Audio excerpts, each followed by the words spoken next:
Working at lunch. We're going to have a series of workshops in the afternoon, and remember to stick around and join us for our reception in the evening.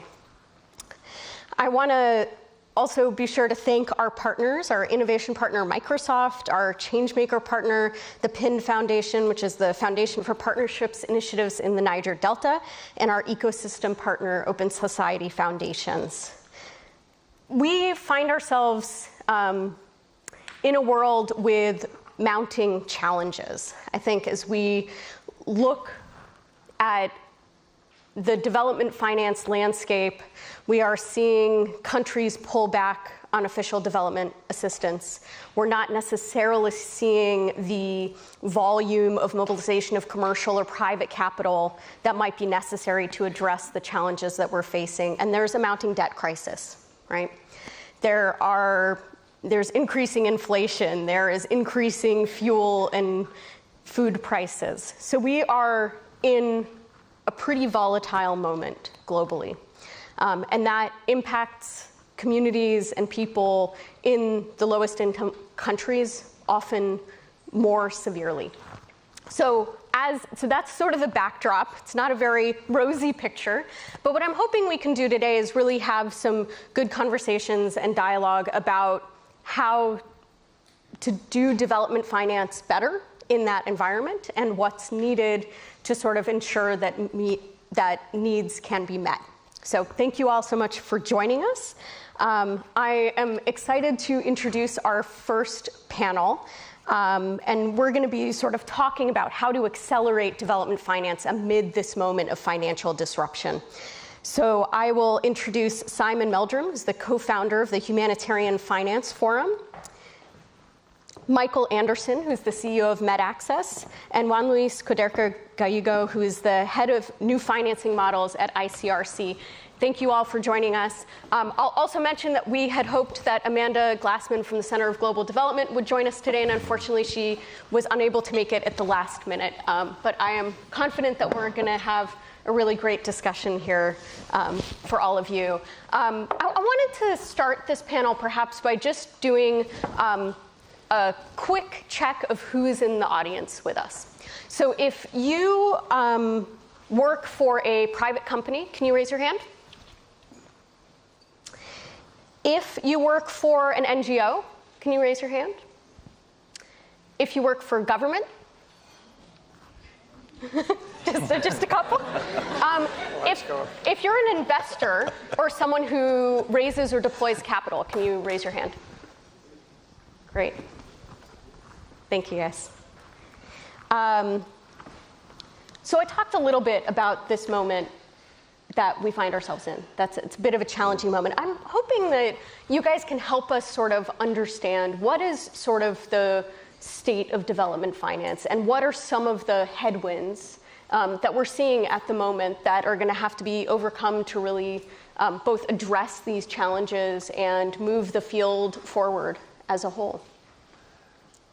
Yeah, right, me first. Wow. Welcome, everybody, and thank you for asking me to come and speak. It's really wonderful to share the floor with people, and it'll be great to get views, because we certainly don't have the answers. I certainly don't to those huge questions. And it's great to see a pretty broad cross-section of people, because it's really, I think, it will take everybody to do things much more radically differently than has been done in the past as we set the scene and try and address these challenges. My background is in banking and finance and debt capital markets, and then I got involved in social investing with a UK focus first and joined the Red Cross in 2018 as part of what we call innovative finance. And I sit with IFRC and work quite closely with Juan. I think it's not just the economic challenges, right, and the humanitarian funding gap that people are quite familiar with that is a challenge. Of course, I mean, that was before COVID, that was before Ukraine, and before the British government, reduced its commitment to zero by 0.2. So, I mean, I think those economic challenges that you highlight are well. It's also the political economy, right, is very significantly changing. The world in which these kind of models that we had developed, or development finance, of multilateralism, is also, facing increasing challenges in cooperation. And I think they're things we need to recognize. And I think in order to start to move forward, we need to recognize the reality. I mean, very sobering that it is, and really engender ourselves to think much more boldly than we have and much more radically than we have, right? And I think, and my last comment would be, I think, what I've said so far is probably well known by people, but from my background, what I've seen is there isn't the will or the technical expertise to really start to address these kind of challenges at the scale that they need to be addressed. And I think there's models out there that we've worked on, and that are very effective. I think, but aren't being promoted or developed or evolved quickly enough. One that I would particularly kind of reference there is IFIM, right? The IFIM model, which supports Gavi's vaccine program. I mean, I think that's a tremendous success. Established in 2006, it's now issued 10 billion of bonds, right, and enabled Gavi to do things. But that hasn't been, there's technical reasons why that hasn't been replicated, but I think people haven't looked at the model as an example to use how you could move things forward like that. So I guess I'll stop there by saying, yeah, it's very sobering. We need to be really reflective and think that there's, more radical in our approaches. There's too much incrementalism, I think, in what's being done, and not enough realism. So I'd like to look at the balance sheet of how do we mobilize going forward. On the plus side, we have an efflorescence of talent and entrepreneurship and attention and energy. We also have financing flowing into low and middle income countries, private financing, in a way that is utterly unprecedented. When I was in my 20s, we wouldn't have had a gathering like this that included investors and business people, because it was mainly government and aid people. So that is fundamentally transformed. And we have new tools, some of which we're going to talk about, new tools for innovative finance and so on. But we also have really substantial momentum forward in development of human capital and so on. So there's a lot of stuff on the positive side. On the negative side, we are really entering some choppy waters economically, and not just the next few years, which I think are going to be very choppy, but for the long run. And I've picked out 5 C's that I think are a problem at the moment. There's COVID and the aftermaths of COVID, about which they're both economic and social and health. There's a big health burden left over from COVID. Conflict, not only Ukraine, but local conflicts and ongoing conflicts, a lot of which Juan and others deal with. Climate change. Climate change is going to continue to be a permanent drag on, but also opportunities. Contracting economies, that's the piece I want to talk about the most in a second. So to see the economies that have pulled in because of commodity prices and fuel prices, energy prices, declining growth. And the last one isn't really a C, but I'd really be grateful if anyone could think of a C for me. I've called it closing of bilateral aid opportunities. That there's been a big reallocation of bilateral aid towards Ukraine, especially refugees and other areas. So can I just quickly summarize very fast what the IMF said recently about? So 2 weeks ago, the IMF issued its new economic outlook for sub-Saharan Africa. And this is only sub-Saharan Africa. It's not everywhere else. But I think it's really telling. So they picked out a handful of things. One is growth. The growth projections are way down for Africa. Africa recovered 4.7% growth in 2021, recovering from COVID. But they're looking at a projection of 3.6% growth next year, and with some really substantial downside risks, the chance that it might go south of zero. And there are a bunch of reasons for that we can talk about. The sharp rise in inflation. Third, the monetary tightening. This is a really big thing happening in the global economy. So we've seen the tightening, monetary tightening, especially in the US, but other big trade currencies. So of the 35 low-income countries in sub-Saharan Africa, at the moment, 19 of those 35 are categorized by the IMF as in debt distress, or just on the verge of debt distress, and that has to do with which IMF programs they're accessing. So that means the IMF has concluded that overall debt levels are approaching those previously seen in the early 2000s, before the HIPC initiative. So nothing that we have seen recently in terms of overall debt. And there's a really important development in that, which is that the composition of the debt, which used to be mainly bilateral debt and multilateral debt, the composition of the debt has now enormously expanded to private domestic debt. And so a lot of it's in local currencies, which means that the private domestic debt rose from about 10% of GDP in 2000 across sub-Saharan Africa to over 30% now. And bilateral debt has dropped from what was previously 20% 20 years ago down to about 4%. So, and that definitely, and we'll have a discussion later today specifically about debt.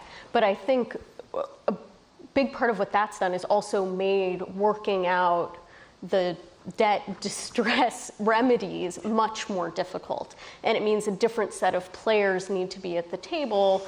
And I think if you look at, the common framework on debt treatments that came out of the G20, which has been very slow to make any progress, it's been very hard to get private sector engagement there. So I think one of the things that will be critical will also be looking ahead to how do you get those private actors engaged in a different way. I think, I've been having some interesting conversations where I think there could be opportunities, given some of those bond prices are actually trading quite low right now, to figure out how could you do a debt for climate, a debt for SDG swap, where you would get them to take something of a haircut, but not as great as what the current bonds are trading at. And so I think maybe we can talk about, some of these.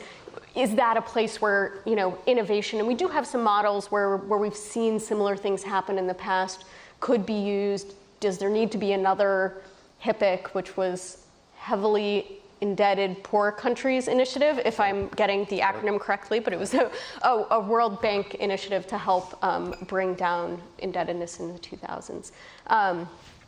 Juan, let's go to you.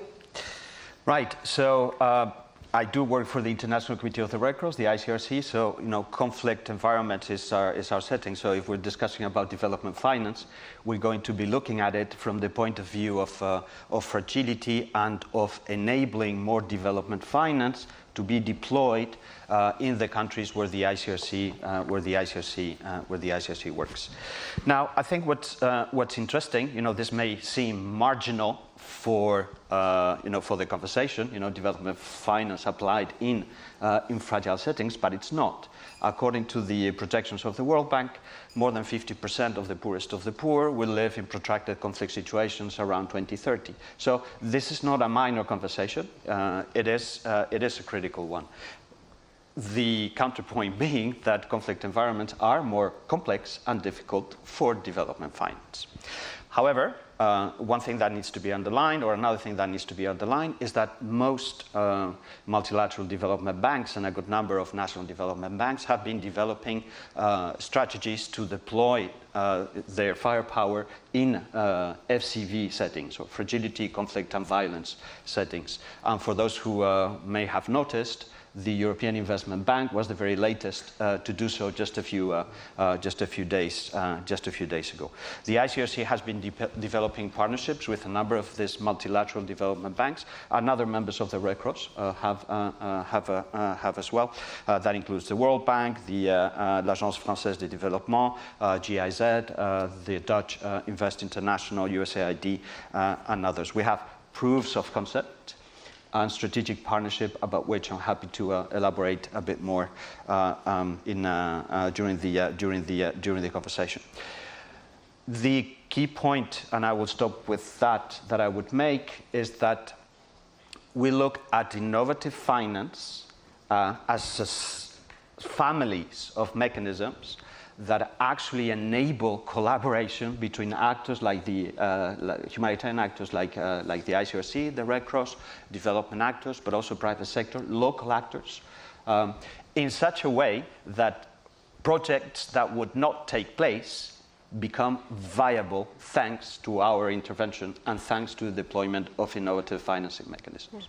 So I think that sort of sets us up perfectly, because I think what we should talk about is what are some of those mechanisms? What are some of those solutions that can be tested and then scaled to address some of these challenges and gaps that we're seeing in our world? And One, I think one of the things you're doing that's quite interesting is there's been a lot of discussion for many years about this sort of humanitarian development nexus, right? The World Humanitarian Forum, I don't remember, like 6-7 years ago now, this was like a huge thing. We need to figure out how to do this better, to have more collaboration, and I think it still presents a challenge, but I think you guys are thinking about this in creative ways, and I think it would be interesting to hear more about the work you're doing in DRC, where you're really looking at how do you address what is a protracted humanitarian crisis in a way that can bring in maybe different types of capital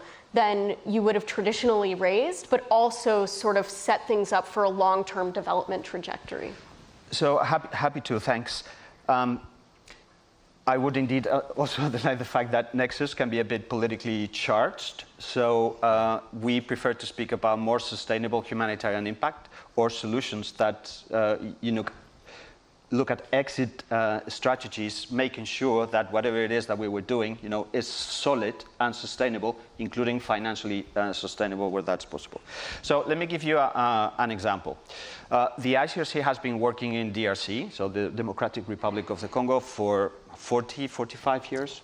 We've been in Goma, in the eastern side of Congo, for 35 years. We've been working in water in Goma for 30 years. A few years ago, in 2016, our colleagues in the water teams decided they were just dead tired of coming up with short-term, limited solutions to water issues in Goma. And the big problem was that the city had been expanding for years due to conflict, due to the IDPs that were coming, refugees, natural growth, etc. And there was no water infrastructure. So our colleagues came up with a master plan for water in West Goma to 2030. That was an investment on our part. We put it on the table with some of our humanitarian donors. The response was, this is too long-term, this is too big, this is too complex, we're not helping you with this. Internally, it was too big for our budgets, and it was also too complex. So this project landed on my desk immediately after we had launched the Humanitarian Impact Bond. Yeah? So I had a network of partners, including Munich Re, Lombard Odier, DFID at the time, the Swiss Development Agency. We also included the World Bank. We put it on the table and said, hey, can we look at this together? And there was interest immediately to look at it together. And our principal were thinking, okay, we're going to do another impact bond. Yeah, we did think that way. That's not what we're thinking now. Where do we stand today?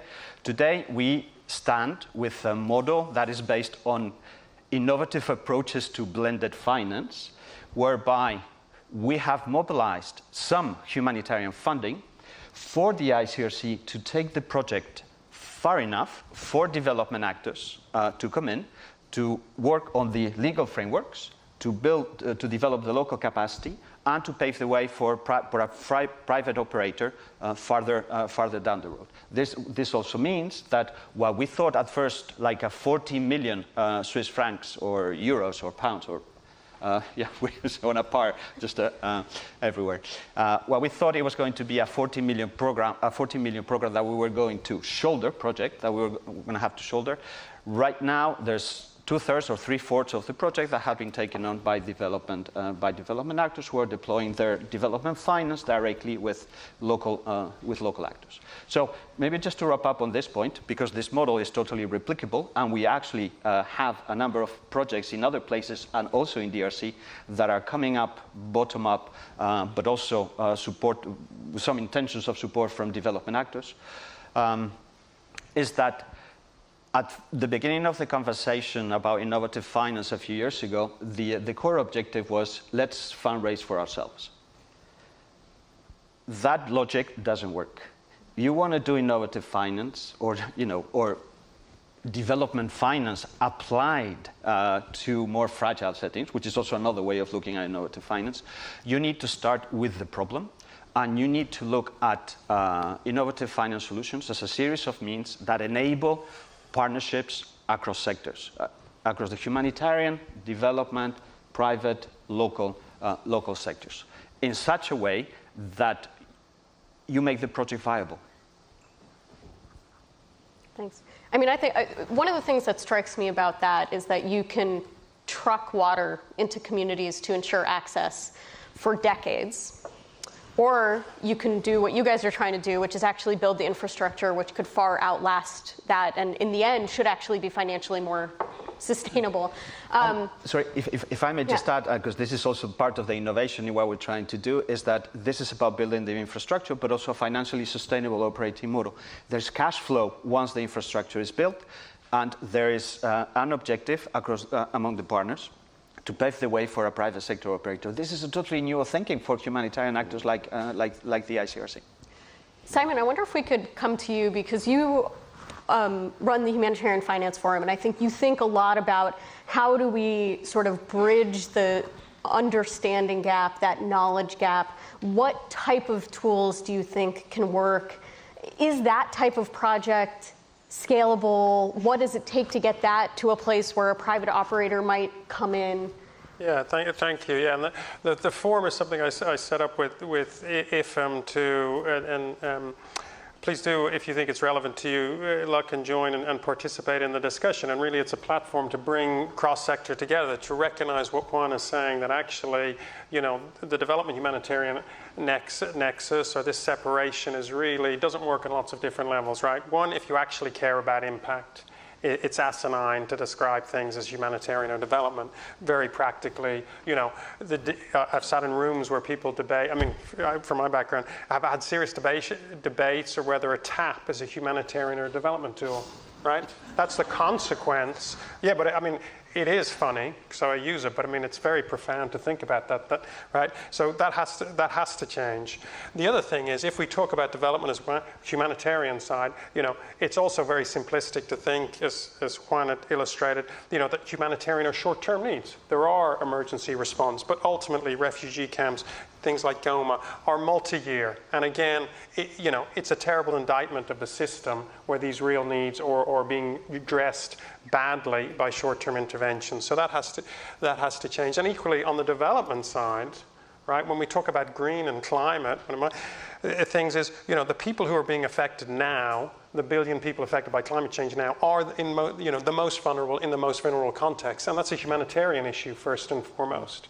So I think that's and that needs to be understood by development and the broader piece. If you don't have, it's very, you know, it's all well and good to talk about climate, but if you're not thinking about or addressing how that's impacting vulnerable people now and today, you're missing a big gap. And as Juan had said, so I think these things need to be recognized. Also, I think to get to scale, you know, one, you need to think about scalable challenge, you know, operating at scale to address these huge needs, as Michael was saying.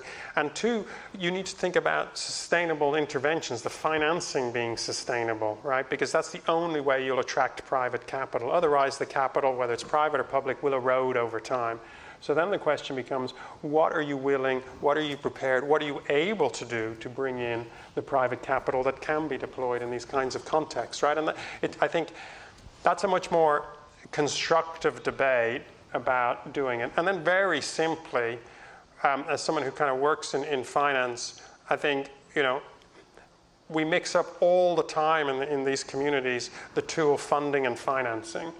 Are we talking about funding, okay, which is effectively an income stream, okay, and not replaceable? Or are you talking about financing, which is ultimately something that is replaced or an income stream, right? What I mean by that is, you know, if you go to a bank and ask, can I have some money, can I have some financing to buy a house? They'll lend you the money if you have a job.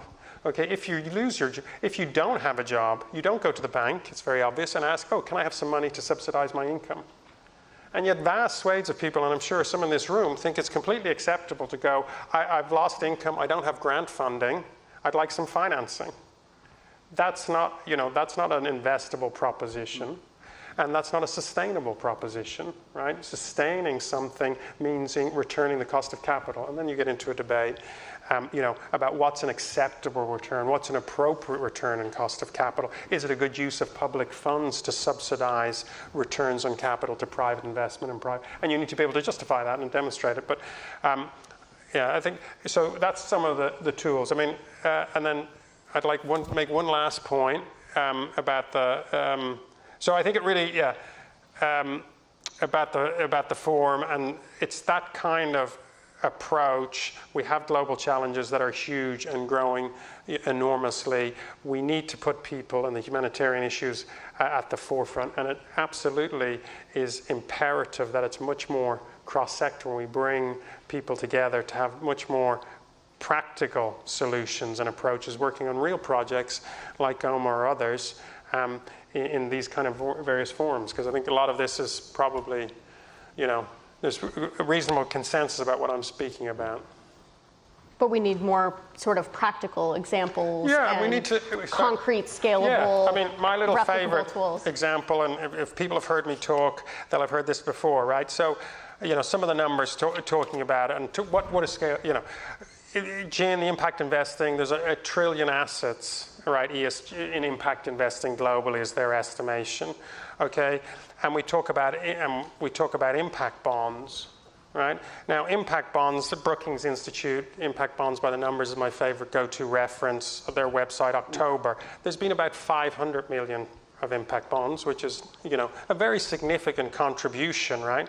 But of that, and in 38 countries, okay, but only 17 have been done in development impact bonds. Let's be realistic. The average size of an impact bond is 3 million. The average people served is 18,000 people. 50% of impact bonds serve less than 500 beneficiaries. That's really important, and they make significant contributions. But it's not right to talk about impact bonds and how do we scale them, because if they were scalable, they would have been scaled already, okay?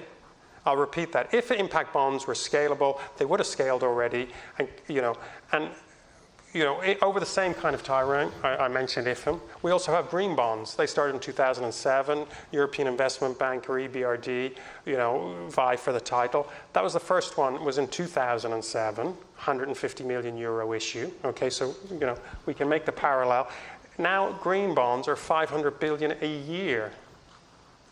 Okay, this is much more difficult to do, and the analogy is imperfect, but that's scale, and that's where the ambition should be. And then I think the ambition needs to be much higher, but we need to also understand this is much more difficult and complicated than just kind of talking about it and workshopping. To follow up on your point, yeah. I think one of the things that allowed green bonds to scale in the way that they have is that it was a very familiar financial instrument for commercial markets. It was something they could understand. It had an additional layer. The money has to be spent in XYZ way. And there's a whole nother debate we could probably have about whether there's true authenticity behind what percentage of that green bond market, whereas development impact bonds, one, are often quite bespoke transactions, and they're not actually bonds, right? Correct. So it's a bit of a misnomer, their name. We could maybe more accurately call them results-based contracting mechanisms, which is also a mouthful. And but I do think that is perhaps a part of it. And so one of the things I've been thinking about lately is how do you think about what role each instrument can play?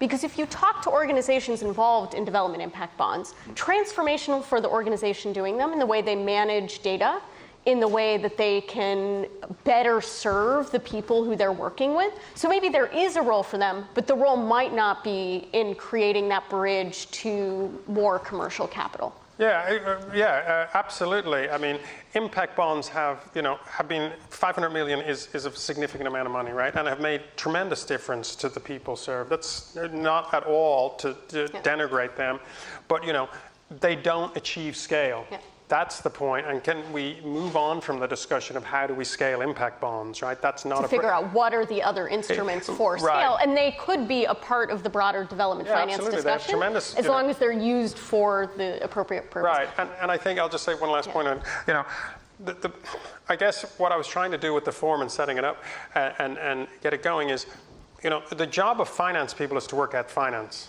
The job of humanitarian actors or organizations is to articulate what they need the financing for, right? Corporates don't work out their financing. They go to banks and ask them to help to do it.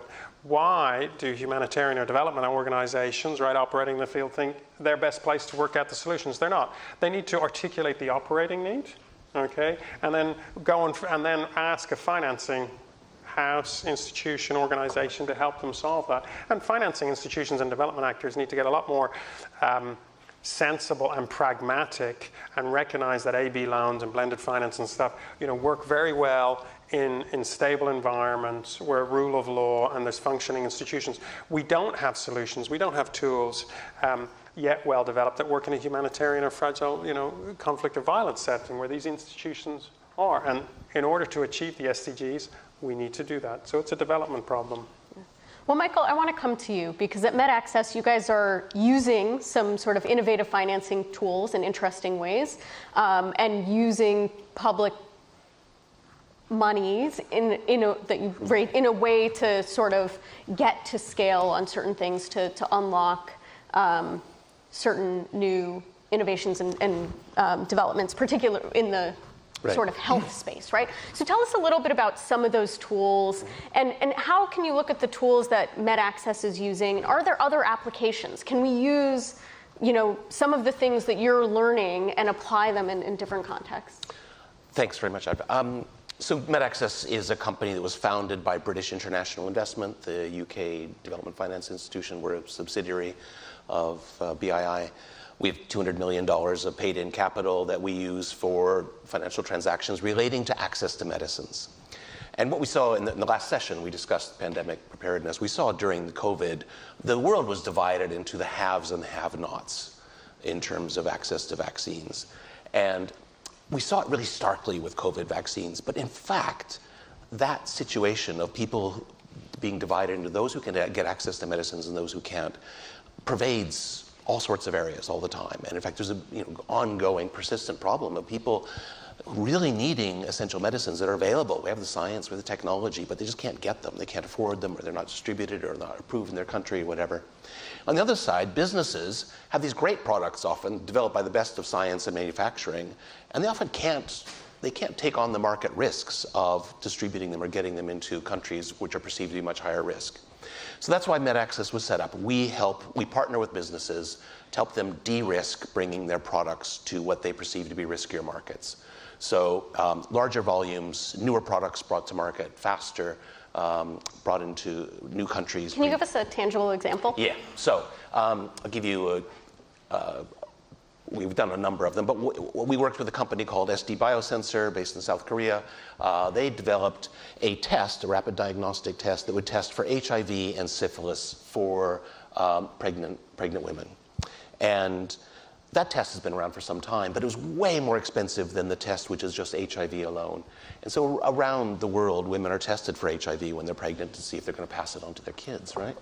But they're not tested for syphilis. And syphilis is a horrible disease that's also passed on to kids, also causes stillbirth.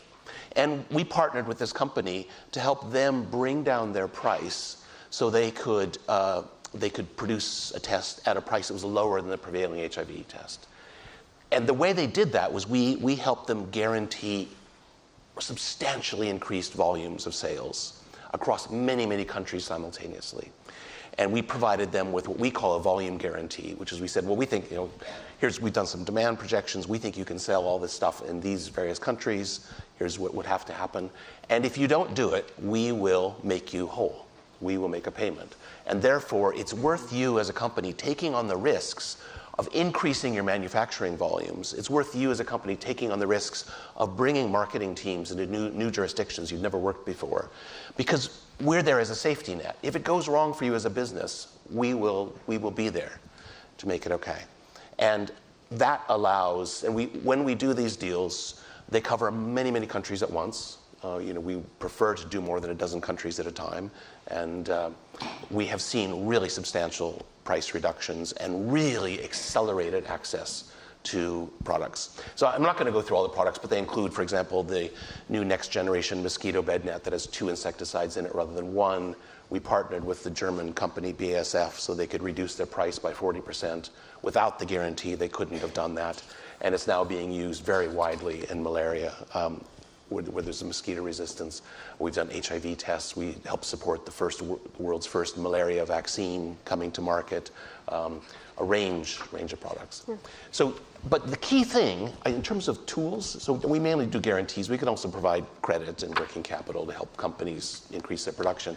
But the key thing really is what we provide is in that really risky world I was talking about earlier, about there's lots of uncertainty, we help to de-risk the market for companies. And if you're a company, if you're a manufacturing company, it's pretty easy, it's not impossible to get equity and debt and working capital to invest in the supply of ramping up production. That's fairly easy to finance. What's almost impossible to finance is thinking about de-risking the demand side. You just have to take all the risks yourself as a business.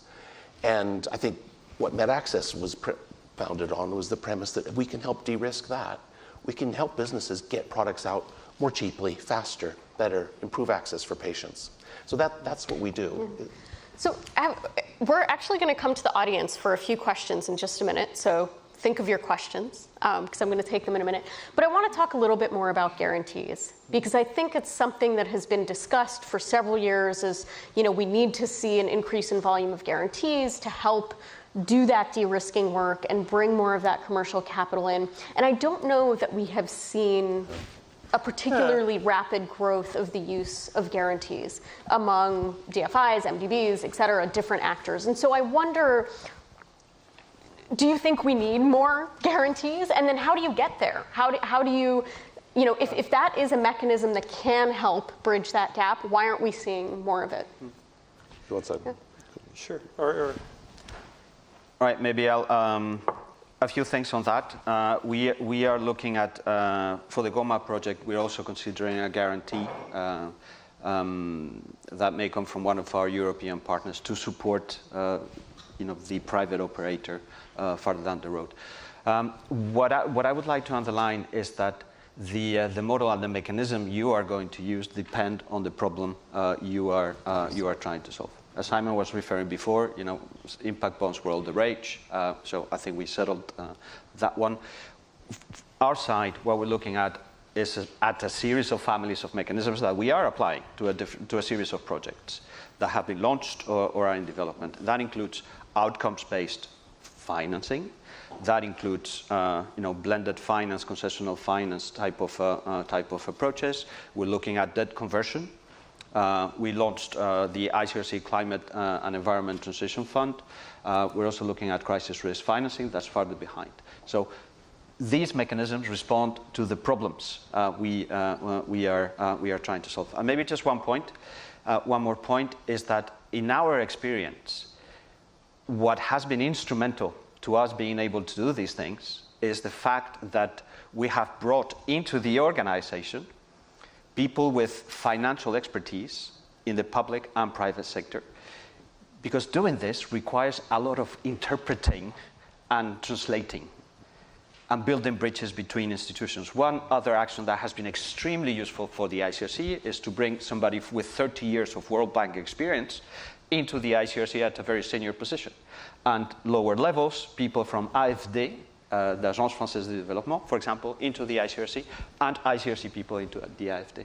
And this builds understanding, bridges, and actually puts projects on the table that can then be implemented.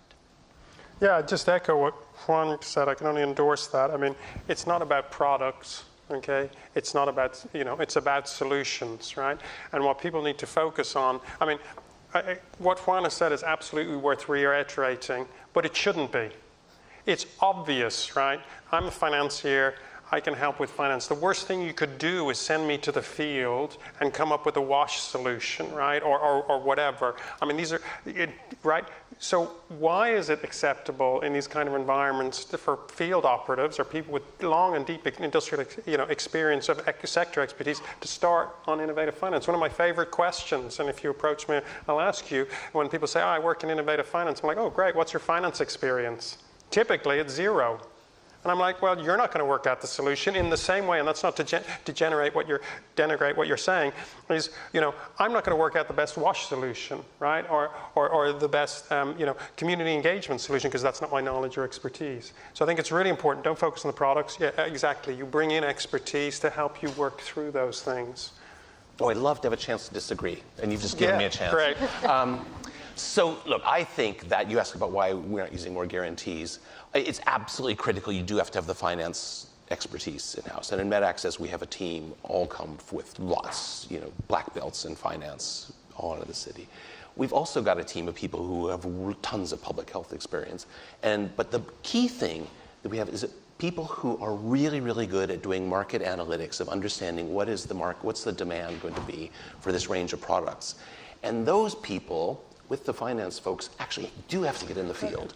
And the reason why they're able to assess the risks on our guarantees is precisely because they get information out of the field that if you're just sitting in the city trying to value a guarantee from afar, you couldn't have that information. We don't disagree at all. Totally. I mean, it's not. Oh man, it's a lot less God knows, interesting. more white finance people from the City of London is not the solution, right? As someone who's white from the City of London, absolutely, it's a combination, right? And people need to kind of bring their expertise into the debate, 100%. And I think what people need to do, like Med asked us, and it's a brilliant example. So, I vehemently agree with Michael. It's articulating that investment case, right? And then saying, and then the finance people or the finance sector and a combination will say, well, a guarantee is appropriate or another thing. And that investment case is not just the hard finance. I mean, because of the rise of ESG and people are aware, and corporates and private sector, and it's great to see so many people here, are interested in social goals and how is that demonstrated and how is that articulated, not just because of marketing, but because it's the right thing to do increasingly. And that's part of making that case, right? And also that doing this makes, to governance is more effective, is more efficient. And one last thing, I'll do a shout out. I mean, you can also say, in the space of guarantees, insurance, right, can be super useful using. I mean, you see that in export credit. That's, insurance is done, or lots of other contexts. I mean, we're working on a project with, around insurance as well for emergency response. So I think what's interesting in what we do, there were a number of insurance and reinsurance companies who kind of looked at it. Could we provide that kind of? And what they found impossible to do really was to quantify the risks they were taking. And that's because they didn't have enough information. So what is essential for us, it's just for us, is understanding what is the real demand in country. And that means not, are people going to use these products? That's not just talking to the Ministry of Health and the officials of the Ministry of Health, but understanding at the community level, what are people really going to want this stuff? Are they actually going to use it? And that means, we were in the previous session talking about CSOs and connecting with communities. There's an essential bridge here between, high-level smart finance and community use and the way communities appropriate and respond to their problems. Only by bridging that, really, can we make the smart finance work. Absolutely. So I want to take just a couple questions from the audience if we have questions. I think we have someone with a mic who's going to, now I can see you guys all a lot better. Let's start here. Thank you. My name is Carlotta Chialastri. I'm the partnership lead at Lightful. Thank you so much for this discussion, and it's great to see the inclusion of private and public sector together, but I want to bring another layer, which is the CSO, and we say that it's very important for CSO to be part of these, but still the problem of funding for local civil society, local NGOs is huge. Think of Ukraine, 0.003% of all the funding, appeal funding, has been channeled to local civil society. Now, what's the role of innovative financing? If there is, what are the barriers for local civil society, local NGOs to participate in this discussion, to be able to access this same innovative financing? Thank you. And then we'll take a couple more questions. We'll come here.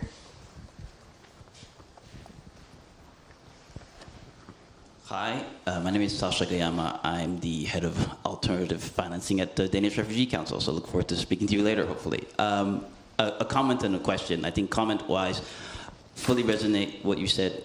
What you said about impact bonds fully resonates with me. Actually, I think scale is the wrong question. For me, it's more a question of quality of money. What kind of money do we need? We've been banging on the table with different types of funders. We need longer, more flexible, and whether impact bonds are one of the ways of testing those use cases is, well, one way or the other doesn't matter. But that for me is the real question, like quality of finance. So to that point, the question here is are you confronted, as I feel I'm confronted with this chicken and egg situation of we want to start with the problem, as Juan says, but a lot of the time just getting those high ambition, integrated, partnerships that address multiple issues, it's just hard to get off the initial ground because people are time poor and clearly when it comes to CSOs, money poor as well. So you can't get them around the table with some fictional idea that doesn't meet their immediate needs. And that sort of is a chicken and egg question that prevents the kind of finance that we need from actually materializing. So that's, for me, a bigger part of the work that I do, but I'd be curious to hear how you address it. Thank you. And let's take a question here.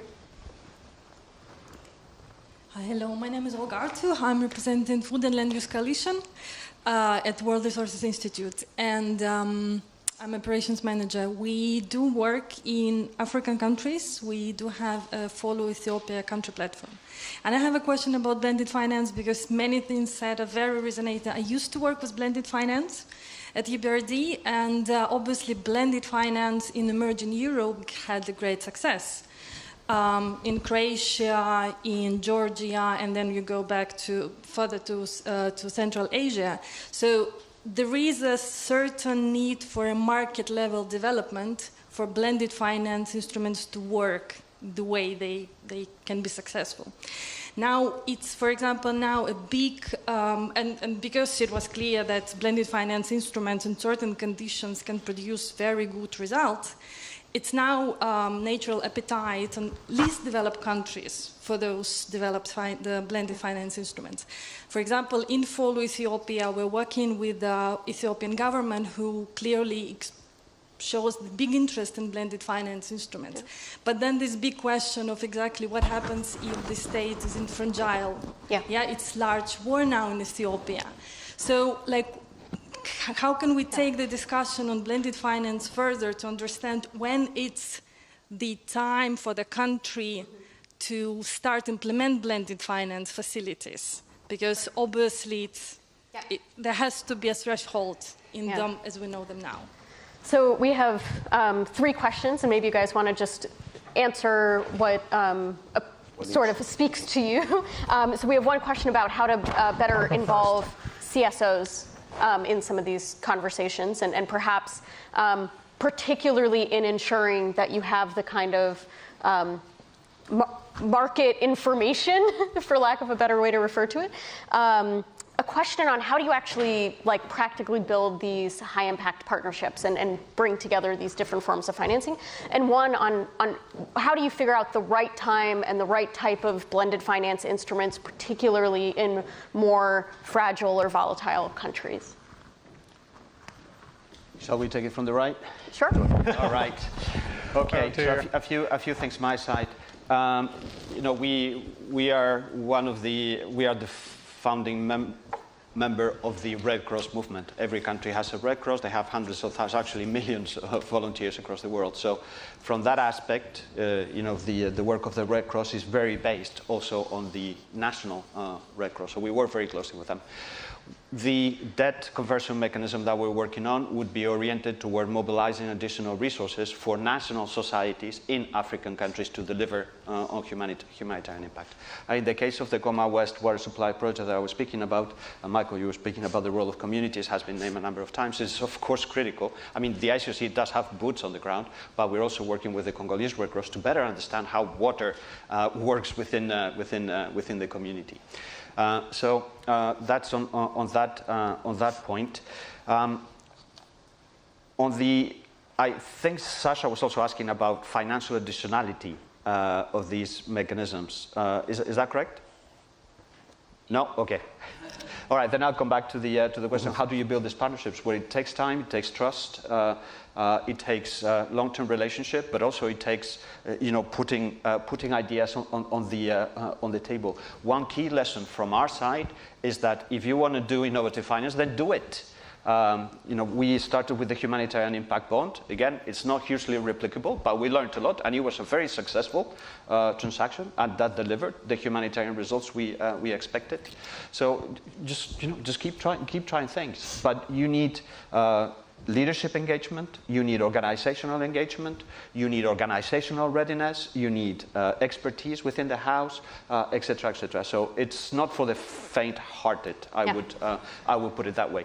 But again, this is about what is your role within a bigger financial transaction. One example, or two, is in Jordan with the EBRD, by the way. The International Rescue Committee is part of a 50 million project, but their part is a small part, but it's precisely based on engaging with communities for that given project. That enables the project. Great. So that is also part of the way you should be looking at things. And maybe just to end from my side, when it comes to the blended finance side of things, the way we're looking at it is, what is it that we can bring to the table in terms of boots on the ground, understanding of the context, relations with everybody and their mother on the ground. Technical expertise, what is it that we can bring to bear so that a project that would not be viable because too risky can actually become doable? When you ask Munich Re, for example, why they did the humanitarian impact bond with us is because it was the ICRC and because we have the data. Yeah, great. Well, we are very short on time, but I'll give the two of you is there one last thing you want to say? I'll but otherwise. One, I think absolutely impact bonds have lots of advantages, but the size isn't one, right? So two, I think, as you said, I mean, this is complicated, and what we need to do is much, if you need a small amount of money, you go to a bank. If you need a large amount of money, you go to the bond market and you get advisors and things. I mean, to give you an idea, Citibank, people will know, were very involved in COVAX and made it happen, right? They staffed 50 people on that. Okay, so don't be surprised that getting a bunch of people together and workshopping something in the afternoon hasn't changed the world. It won't, okay? But that's okay. This is really hard. If it was easy, it would have been done already. But we need to be much more ambitious as a community, and recognize it's much harder work. It's the Edison quote, like, it takes a long time to be an overnight success, right? And I think any of us will kind of bear that in mind. So. Well, I think then you've brought us full circle, Simon, because you started by saying that we need to have more bold, radical thinking. So I think you've brought us back to that point at the end. And I want to just thank the three of you so much for this great conversation, and I'm sure you guys can have more of an opportunity to talk with them throughout the day. So thank you so much for being here and being with us.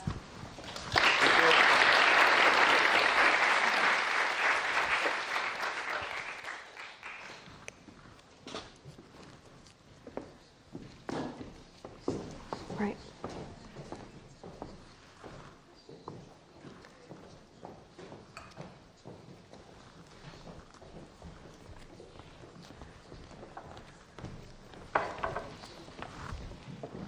Up next, we're going to have a conversation that's going to dive into quite a practical example of how do you structure an instrument that is familiar to commercial capital markets. So we're going to be talking about structuring an SDG bond. These are relatively new instruments, but built on the type of bond instruments that have a lot of familiarity. And we're going to look specifically at the example of an SDG bond in Uzbekistan. So joining us virtually, we have Matilda Dimovska, who's the UNDP Uzbekistan resident representative, and Alexander Wiese, who's the managing director and global head of biodiversity, food, and agriculture at Bankers Without Boundaries. So thank you both so much for joining us today. In 2021, the Uzbekistan government, along with Bankers Without Boundaries and UNDP, issued a sustainable Eurobond on the London Stock Exchange, about $870 million that will be spent on education, water management, health, green transportation, pollution control, management of natural resources, and green energy. I think I got most of those in there. So it's sort of a wide spectrum. And so I really want to turn to the two of you, and can you walk us through how was this bond designed? What sort of process did you have to go through to figure out, what does the government need to do to make this work? How do you figure out how you identify the right projects for this bond? And then how do you sort of do the financial piece of it to bring it to market? Great. Matilda, do you want to start us off? Yeah, let me start. Greetings from Samarkand, in fact. And I start first, not only because I have a train to catch, but I think I start with a broader perspective. For me, this is a story of more broader of a systemic effort to shift the finance, public finance, towards a development-oriented finance system in Uzbekistan, SDG bond including in that. But very briefly about the context of Uzbekistan. It is a fast reforming country and transforming country, eager to liberalize the economy, eager to open and improve its international image. It is also a well-resourced country with a very good fiscal space, and a lot of lending is already happening. The reforms very ambitious. In general, they are people-centered, SDG-oriented, and speed and results matter, and for the people particularly, and are very much considered. But we see a lot of policies being adopted, therefore the coherence sometimes is questionable. A lot of strategies not always accompanied with financing behind them. So therefore the approach that we took was of course that we support this ambition reform agenda, but also address these challenges, these issues through using the financing as a vehicle. So we work very closely with the government and the IFS to shift the public and private finance towards the development, towards this development-oriented public finance. Our role was about providing options, examples, expertise from other countries, and in essence, equipping the partners, inspiring about new ways of doing the finance and helping them mobilize financing.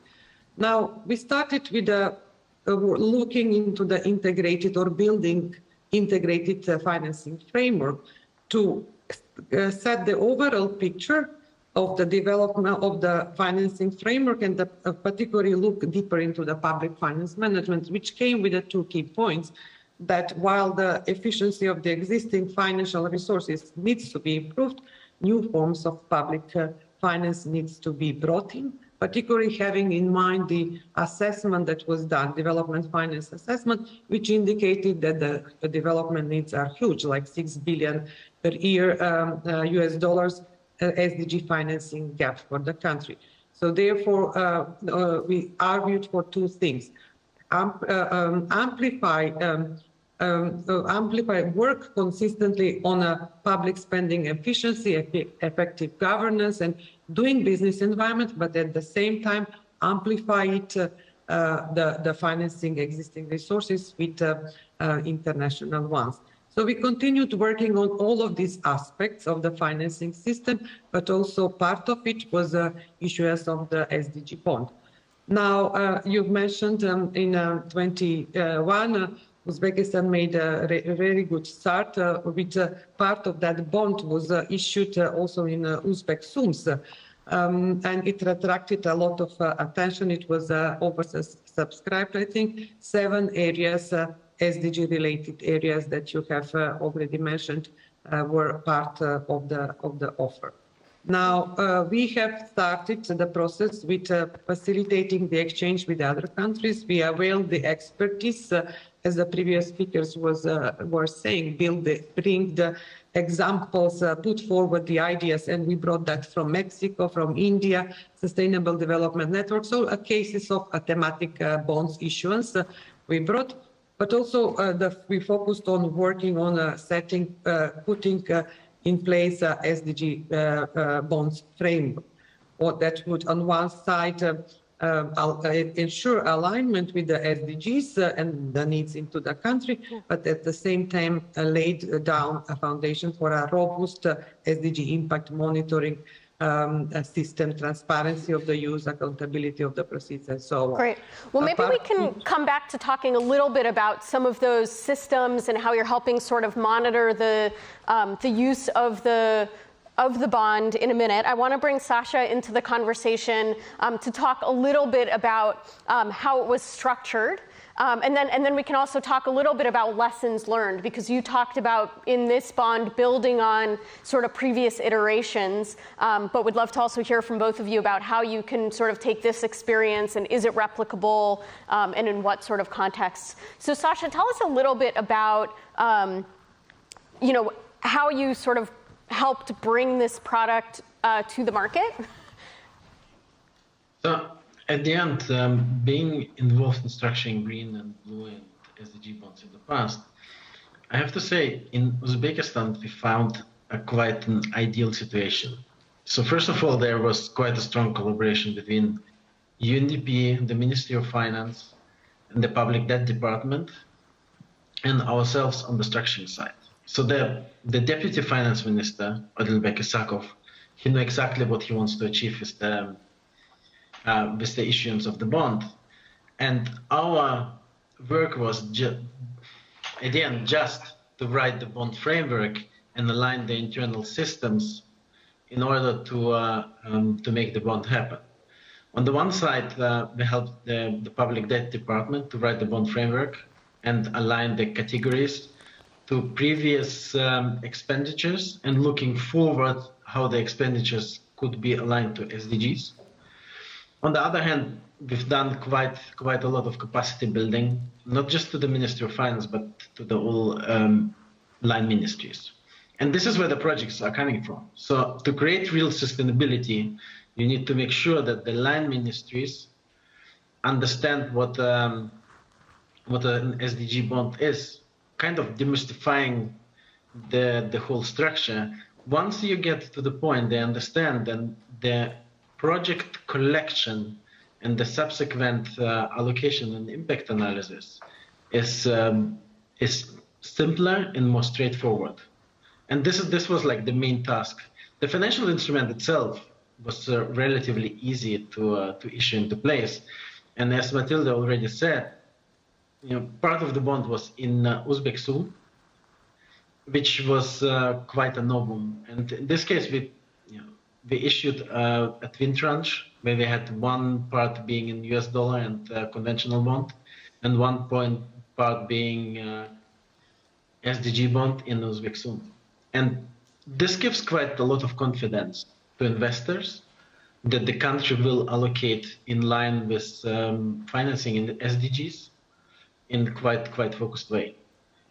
And so for people who might not understand sort of what an SDG bond is or how the instrument works, can you explain that? Because it is a thematic bond, but even for some people that might be not the most clear thing. So tell us a little bit about what is the instrument and how does it work? So an SDG bond is similar to a classic or traditional bond, but it's a use of proceeds bond. So it means that the proceeds from the bond can be only invested aligned to eligibility categories. In our case, there were 7 eligibility categories like access to education, access to healthcare, and others. And on top of that, what makes an SDG bond different to a green bond or a social bond is that you map certain SDG and SDG targets to these eligibility categories. Once this is done, then the Ministry of Finance and the Public Debt Department can allocate the money received from the proceeds of the bond issuance to specific projects, and they need to be aligned with the specific eligibility categories. 1 year after the issuance, there's the first issuance of the allocation and impact reporting, but the impact is compared to what's been promised in the bond framework. So there are certain KPIs and targets which are within the impact reporting, and the allocation shows where the money has been allocated across the country in different categories. And if the sort of impact falls short of what was anticipated, or if you determine that funding wasn't spent towards one of these categories, are there consequences? Is there a problem with the bond? What's the impact of? The SDG bonds are aligned with ICMA principles. For green bonds, ICMA principles for social bonds, and the SDG frameworks. The thing is, ICMA principles are voluntary principles, so it's not a regulation, so there's not an effect per se if a country fails to allocate in line with the framework. However, speaking to investors, investors are ready to divest from certain bonds if they don't meet the criteria. And if you look into the recent wave of greenwashing and reviewing of portfolios, this is quite an important point.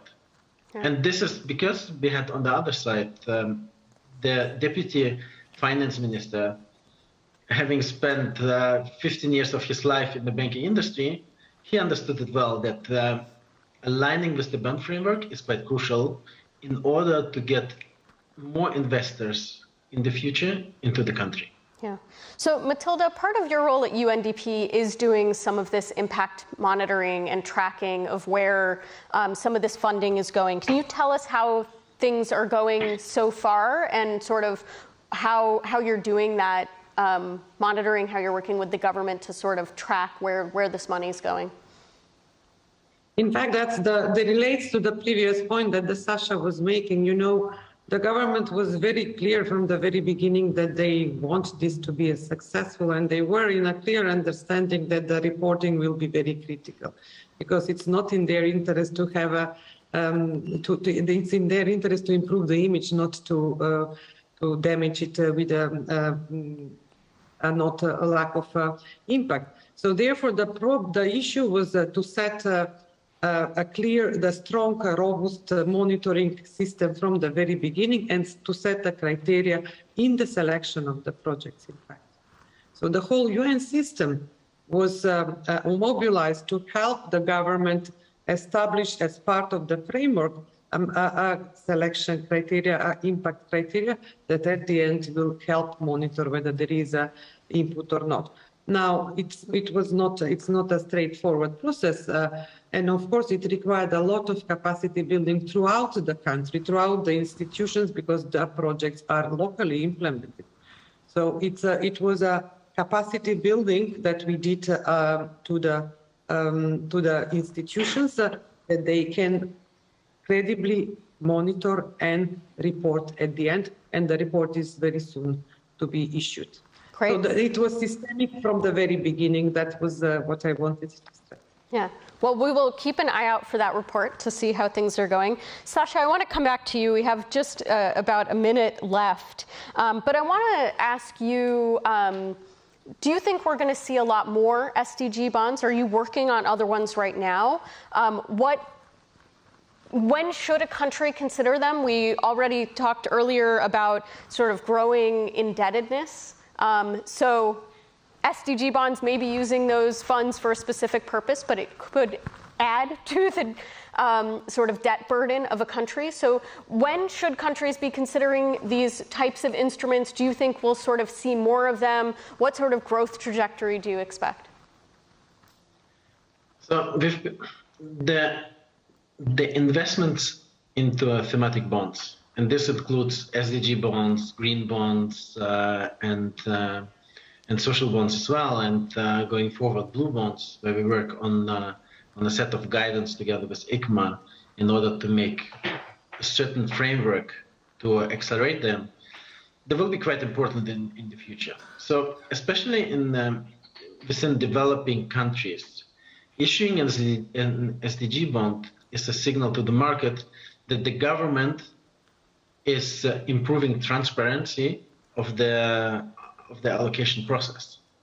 And this is quite important. And that's why I think, like, we've seen already three SDG bonds, at least, being issued globally. So I would expect having SDG bonds, sustainability bonds, being issued even more going forward. But key to success of issuing SDG bonds and other thematic bonds will be a capacity building for the ministries of finance in developing countries. And this is where we currently are lagging behind, and that's why it's not yet accelerating at scale. Great. So Matilda, I'll come back to you for the last word, because capacity building is something that UNDP does a lot of. And I know that UNDP has developed these integrated national financing frameworks with a lot of countries. So how are you now, on the back of that, as UNDP looking at doing that capacity building? What role do sort of SDG bonds play in how you're thinking about how countries can meet some of those development finance needs? Well, first, I think it is a rather systemic effort. One cannot expect a successful bond if the whole system does not function properly. So one needs to make sure that the principles of transparency, participation into the fiscal financial system is there. So this is one important part on which we are working and building the system together so that the bond lands into a good environment. The second issue is in Uzbekistan, what we aim to build on already on the SDG bond. We have checked, as Sasha was saying, the framework is already can be used for the thematic green bonds. So as the government is proceeding with a number of initiatives on the green economy side, we are working, we are preparing to put in place a more thematic-oriented funds and also some other help them put a blended finance mechanism to build to link the issues of green, of gender, and so on. So what we aim in sum is to build on the SDG frame and to continue building the capacity to focus on a very specific now concrete development issues, and thus bring the development to the finance, or vice versa. Great. Well, Matilda and Sasha, thank you so much for joining us and for telling us a little bit more about this SDG bond. It is now my pleasure to introduce my colleague, David Ainsworth, who is going to lead our next conversation.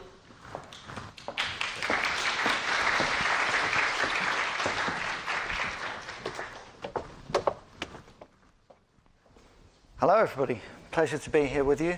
So we're going to talk for just a brief 15-minute session about the challenges of debt and how we're going to tackle an emerging debt problem in low and middle income countries. And I'm joined by, on screen, Marcus Netter, who's the Sustainable Finance Hub Director at UNDP, and here on stage by Heidi Chow, who's the Executive Director of Debt Justice. So thank you very much. Right, Heidi, let's come to you first. So we're basically now back in a situation. I'm kind of just about old enough to remember the debt crisis of the 1980s and how we were facing a significant crisis facing low and middle income countries. A lot of work was done to kind of resolve that, but we seem to be back there again. So how have we ended up back in this situation? What's kind of brought us here? Yeah, so thank you so much for having me on here today, and David, and thank you for your introduction. So in the 1980s, 1990s, a significant debt crisis that engulfed countries across the global south, and then we saw between 1996 and 2005 schemes that were set up to help deal with some of that debt in terms of restructuring that debt. But what didn't happen in that period was actually trying to change some of the underlying systems that have that created the potential for recurring debt crisis again and again. So we're back in a similar situation right now. So since the 2008 financial crash, interest rates plummeted in the global north, and so speculators and investors started looking towards the global south to lend more money. And so more money was lent to the global south because they could get better interest rates from low and middle income countries. And then in 2014, there was a commodity price crash where commodity prices fell drastically, and this meant for a lot of countries that are dependent on commodity exports, and the UN says that there are 101 countries that are still dependent on commodity exports, meant that their income levels fell significantly and had to borrow to make up the shortfall. And then, of course, we've got, in the last couple of years, we've seen the multiple intersecting crises unfold across the world through the pandemic and COVID, and then the Ukraine war and the fallout from the Ukraine war in terms of rising interest rates, inflation, food and fuel price hikes, and now we're seeing the strengthening of the dollar as well. So that all of that means that the debt burden for countries in low middle income countries is rising rapidly through these external shocks. Okay, and Marcos, if I can come to you. So that's where we are. What happens next? Hey, David and Heidi, great to be with all. I hope you can hear me well. Greetings from New York. yeah, what happens next? We just put up a report last week that basically puts 54 countries in that worst case scenario that Heidi has described. 25 of those in Africa. A series of small island developing states, highly vulnerable to climate in the same situation. So for us, what needs to happen now, it's a little bit of what happened in the past.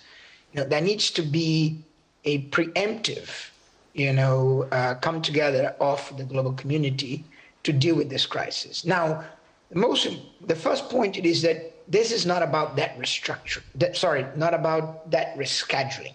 Has to be about debt restructuring. There has to be a complete restructuring of those levels of debt with haircuts and with coordination between all the bilateral donors, China and the Paris Group, as well as the attraction of the private bondholders.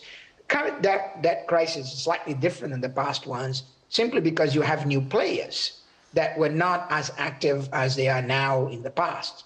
China, now a lot of the debt is in the hands of private bondholders, right? So it's important to bring all of that together, but really not about rescheduling maturity of payments, but rather, a restructuring of debt. Why is that fundamentally important?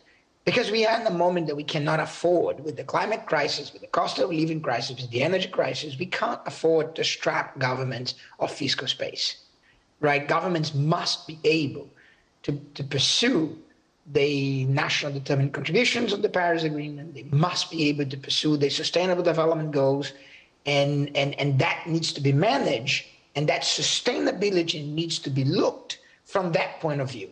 So those solutions of austerity of all costs cannot work as well. Otherwise, you are going to see societies imploding, right? So it's a unique moment that deserves and demands some of the tools of the past with a different analysis of what needs to happen, right? And perhaps my final point for now is, as we're restructuring that, as we bring private bondholders into the conversation and provide the incentives for them to come to this conversation, we also need, as Heidi said, we also need to make sure that we put in places a minimum degree of instruments and clauses that makes more difficult for us to find ourselves in the same situation in the future. So it is time to make every contract, with collective action clauses. It is a time to make every contract with the state contingent debt instruments, right? So we can start to build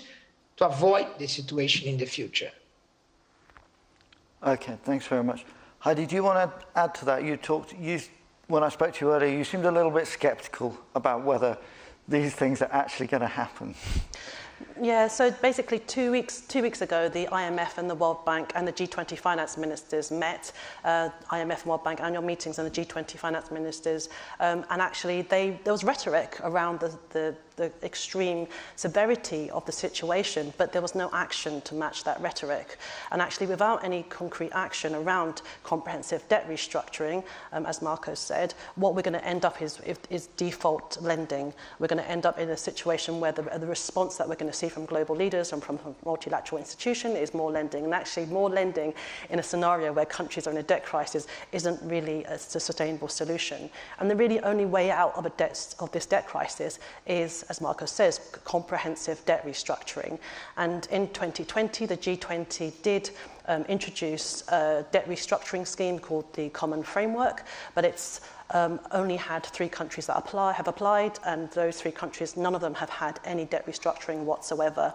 And a real sticking point for the G20 scheme is that it essentially has no way to compel private creditors to come to the table.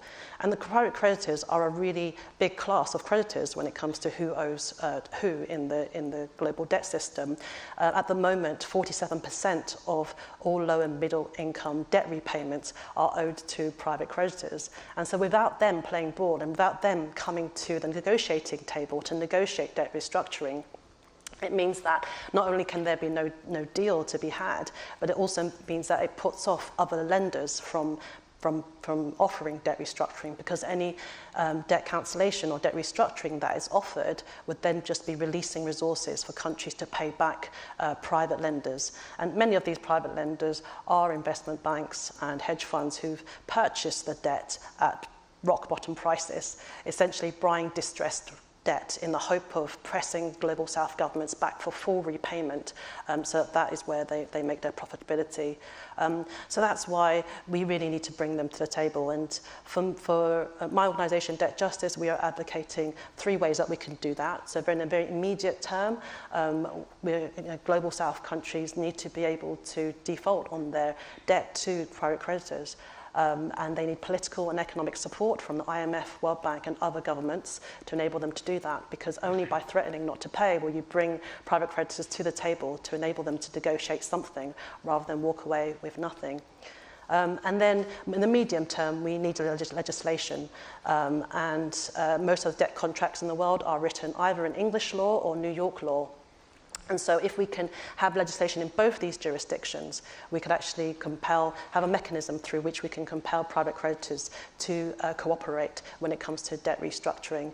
And then the third, more transformative mechanism that we actually need is we need a global debt workout mechanism convened independently from debtors and creditor countries in a space like the United Nations, so that there is a process for countries to apply to when they are in debt distress, when they're in a debt crisis, to enable them to independently work out what is the level of debt required to be restructured in order for countries to be able to deliver the human rights of their citizens, to be able to fight the climate crisis, and to be able to support the objectives of sustainable development. Yeah, you said 2 really key things when we were talking about this earlier, which I found really interesting. One was the fact that one of the key problems is this is dollar-denominated debt, that it's not denominated in the currency of the country itself, and so it's much, much harder to repay. And the other thing you talked about was that China is often introduced as a bogeyman here, but you kind of said that China is only 12% of the lending to these countries, and so the private markets are really the key problem. Marcus, we don't have very long left, just a few seconds. I want to come back to you and ask if there was anything there that Heidi said that you would want to pick up on and kind of emphasize or address. I just fully subscribe with the 3 points that Heidi put forward, and it's very similar to the points we as United Nations have put forward during the annual meetings. I do think that we are in a moment that I actually think it is inevitable. The question that is pending is, do we do it orderly before we see, several cases like Sri Lanka, or do we do it at the back end when there is a contagious default? But eventually the common framework is going to have to work, or something like that, because we are going to see a crisis, right? While the most countries are at risk right now are only 3% of GDP, once it happens, once tens of countries go through this process, like Sri Lanka, and I was there in August talking to the government of Sri Lanka, once that happens, right, you can't necessarily know where the contagion is going to go. So I do think that the question right now, today, is do it preempted or do it at the back end? And I really hope, and I think Heidi also, that, even though it didn't happen 2 weeks ago at the annual meetings, that governments listen to, at least the IMF is being very, very clear what needs to happen, right? And to the UN and others to be able to make sure that this happens now, before you have 10, 20 countries in default. But if not, it's going to happen, and we're going to deal with it at the back end. So essentially we're in a situation where either we can deal with it now, or quite likely Western countries are going to deal with it when it starts to become a threat to their own economies, and not at any point before, which I think we have seen in the past. Thank you both. I would love to keep talking about this. It's a fascinating conversation. I feel like we've barely got started, but I think we're going to have to wrap it up there. So thank you very much to you both.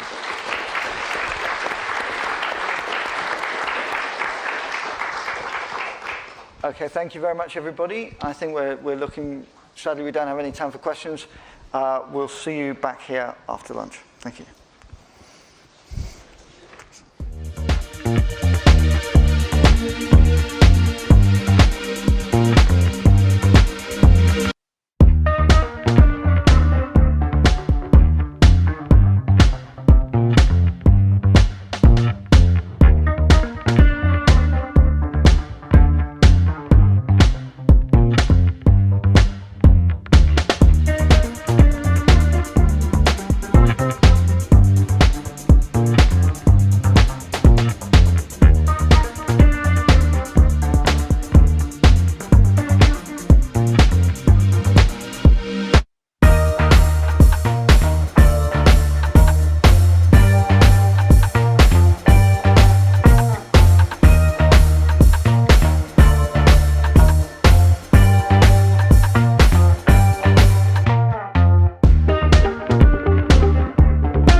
food and some fascinating conversations.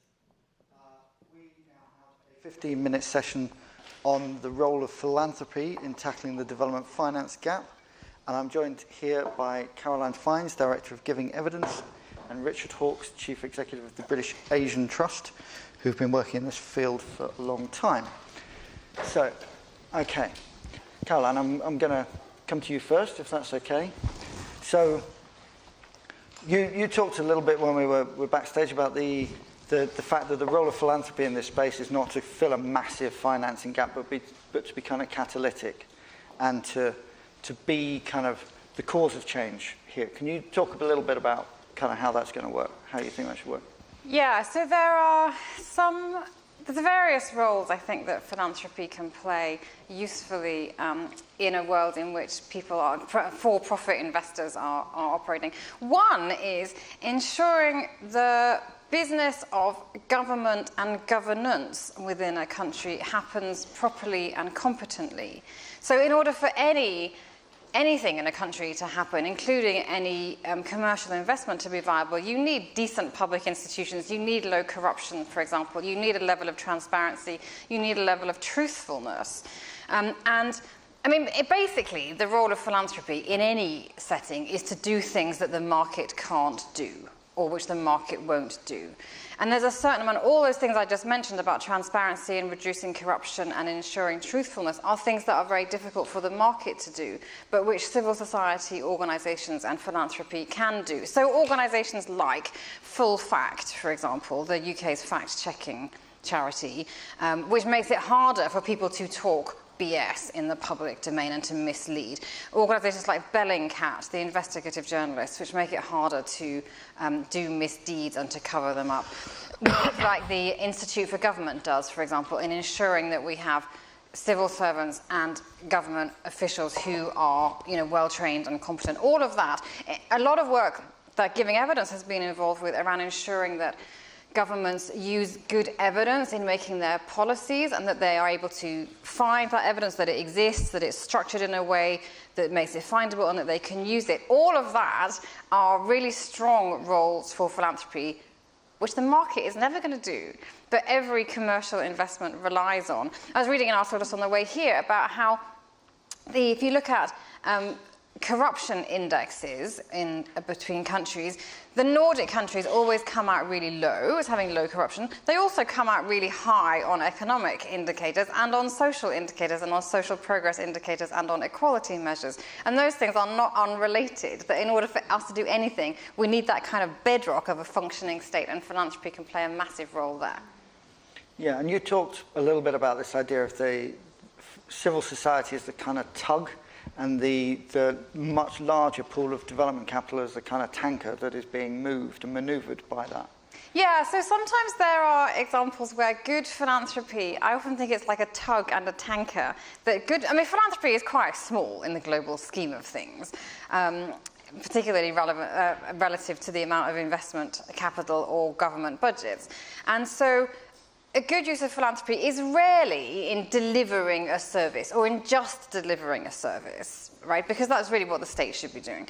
But much better is if the philanthropy can work to kind of move a machine that's much bigger than itself, a tanker much bigger than itself. So this is what I mean about ensuring that government officials are able to find and use evidence in their policy making, so that their education policy or their health policy or their species conservation strategy or whatever it is based on decent evidence and effective. There are loads of examples, and Giving Evidence works with donors on these all the time, about where a small amount of money into a well-run intervention and program can influence money that's much bigger than itself. Yeah, and Richard, the British Asian Trust has been doing this in practice. You're an organisation that takes philanthropic capital and kind of develops new ways of doing things in order to kind of influence the much larger pools of kind of development finance that are out there. Do you want to talk a bit about kind of how that's worked in practice? Yeah, okay. So, first of all, I'm not going to disagree with anything that Caroline said, mainly because she'd beat me in any argument if we were to try and have one. I think, to answer your first question, though, there is a massive gap And that can't be filled by philanthropy, but there is a massive role that philanthropy can play. So when you look at whichever number you choose to take in terms of the funding gap to achieve the SDGs, despite the huge progress that has been made over the last 20, 30 years, we're just not going to get that amount of money in. And so what we believe really strongly at the British Asian Trust is, therefore, the system as it is at the moment has got to change. There's got to be new vehicles. There's got to be new ways of doing things. You can close the gap by getting more money in, but you can also close it by making the money that is in the system at the moment more efficient, more effective, more accountable. And I think, if we're all brutally honest, a lot of the money that is in the system at the moment isn't based on evidence, isn't based on data. It often funds short-term activities and interventions rather than being outcomes focused, and so on. There is then a massive role for philanthropy in being able to take risks that other funders might not be able to take, in being able to tolerate failure and learn from that. And so one of the initiatives, and I know that this came up in an earlier session talking about development impact bonds, but we've had a huge amount of success with development impact bonds at the British Asian Trust. So we've recently got the results of an education impact bond that's been running for 4 years in India. And despite COVID, the kids that were part of the programme learned 2.5 times more than kids that were not part of the programme. And that was mainly because the way the structure worked enabled the local education providers to determine what they were going to do, as opposed to international NGOs or funders telling them what to do. And the risks were borne by risk investors. And so what that meant was that the philanthropists and the trusts and foundations and so on that were putting their funding in, their funding was de-risked. And so they were only funding success. And so with that question, for me, I think there is a massive role for philanthropy in helping to close that gap by funding the kinds of things that Caroline's talked about, but also looking at new structures, new innovative ways of doing things that can drive greater efficiency and effectiveness in the system overall. Can I give you an example? Certainly, go ahead. This is my new favourite example. It's from Senegal. No one ever has examples from Senegal. So in Senegal, big education problem that people speak lots of local languages. The main one is Wolof, but everything happens in French. So you could turn up at school, age 4 or 5, having never spoken French in your life, and suddenly, boom, everything is in French, and you understand essentially nothing. But like if you and I suddenly went to learn maths in Chinese or something. And there is a small non-profit called ARED, and they figured out a way of doing bilingual instruction where you simply teach children basically in a language that they actually understand. It's a good idea, right? And Dubai Cares, which is, I'm going to get the wrong way around, no, Hewlett Foundation paid for them to get it to a reasonable size and to do an RCT of it, a rigorous evaluation of the effectiveness of it. And that showed that it was really effective in helping children to learn more in all subjects, including French. And then Dubai Cares, a big Dubai-based foundation, paid for them to scale it further and to work with the government to implement it in some schools and to do another rigorous evaluation of it. And that shows that it works at scale. And now they're cranking it out across the whole country, this kind of program and approach. And by the way, next door in Mauritania, they're also doing something similar. And that all came from, this is a good example of a tug on a tanker, right? Because paying for that initial scaling work and those 2 rigorous evaluations, it's not that expensive in the scheme of things, certainly not relative to the budget of a whole country. It only costs, and their summer program that they just ran, which a donor of mine was involved with, cost about 80 quid per child. Fair enough. And Richard, are you seeing that as well, that private finance capital coming in behind the work that you're doing and kind of taking it to scale, learning those lessons, creating new ways of doing things? Yeah, definitely, because in some of the structures that we've run, what we're actually doing is, well, the great thing with something like an impact bond is your starting point is what are you trying to achieve and how are you going to measure that? And I've worked in this sector for 30 years, and usually the starting point is never that. It's, what do I think might be a good solution here? And so by spending a lot of time working out what you want to achieve and how you're going to measure it, you can then try a range of different interventions and gather the data and evidence from those. So for me, something like real scale is achieved when you're able to demonstrate by using the data and evidence from a structure like the ones that we've been working on to government, for example, which education interventions are going to lead to the greatest result. And so one of the things that we've been able to do is build on our education development impact bond. And we've just started, a year ago, we started a much larger impact bond in skilling in partnership with the government of India, because they want to transform the way that the skills providers are providing skills training. And they want to move away from the main measurement in skills being how many certificates are given out at the end of a skills training to how many people are getting a job and then staying in a job. And so the new outcome bond, impact bond that we're working on in partnership with the government is the outcomes are about job retention. So it's not even about the skills providers working with an employer to get somebody in a job. It's about job retention. Now, if you can use a structure like this to drive that kind of change overall that can then be scaled by the government, then you really are making a massive achievement at scale. And they're also, in terms of the financing gap between what's needed and what's available, if I think I'm right in saying there's quite a number of social impact bonds and development impact bonds now where the money for delivery has come from money which was not hitherto available for what one might call social purposes. Yeah, it was like full play commercial capital in pension funds, whatever. So this is like a massive contribution to actually bringing more supply in. Or in our education impact bond, again, one of the outcomes funders was British Telecom. Oh, wow. You know, so they came on board because they wanted to be part of something that was innovative and driving change. Now, they wouldn't have put the amount of money that they put into that into education in India if it hadn't been for that vehicle. So definitely, they can attract new money as well as driving effectiveness and efficiency and leading to greater scale.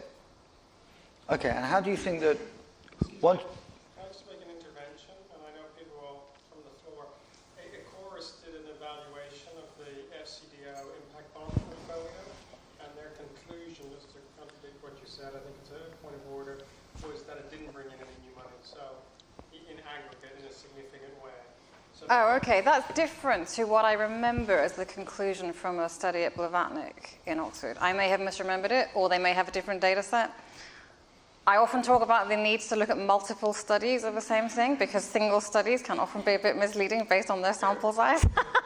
But also there are examples of risk investors coming on board as risk investors and then saying they will reinvest the funding that they put in, if they get it back, into other development programs. And that's funding that wouldn't have been in the system before. And I think you've summed up, and I don't want to make this about me and the impact bonds. The benefit of the impact bond is exactly what you said, that it allows people to experiment and delivers things that can then be, and that's the success, and then the implementation can often be outside. So I think there's lots of merit in impact bonds. They're very useful, but they haven't scaled themselves. Some of you are probably in companies that have foundations which do philanthropic work, and so part of the message of this is that the money that's in the foundations can be used enormously cleverly to help deliver the SDGs. But it does need to be done quite cleverly, and it's almost never best used for simply doing delivery, because there are existing buckets of money that should be doing that. But there are these touch points, and my job and your job is to find them for donors, is the kind of tug where it can be a tug influencing a much bigger tanker. Yes, and I don't want to get too caught up on development impact bonds. Those are one of many, many, many tools in this market, and quite a niche one, I think. Certainly a powerful one for civil society, but there are many other ways that philanthropic money can go in, use grants, influence people, not kind of use kind of influencing or convening powers, not spending any money at all, really, just bringing different parties together. Would you say? Is that a question? Well, I was hoping somebody would follow up and respond to it. But so a good example is the Clean Air Task Force, if any of you know them. So they work on climate change, as the name suggests, and probably many of you are involved in clean tech investments, and that's all great.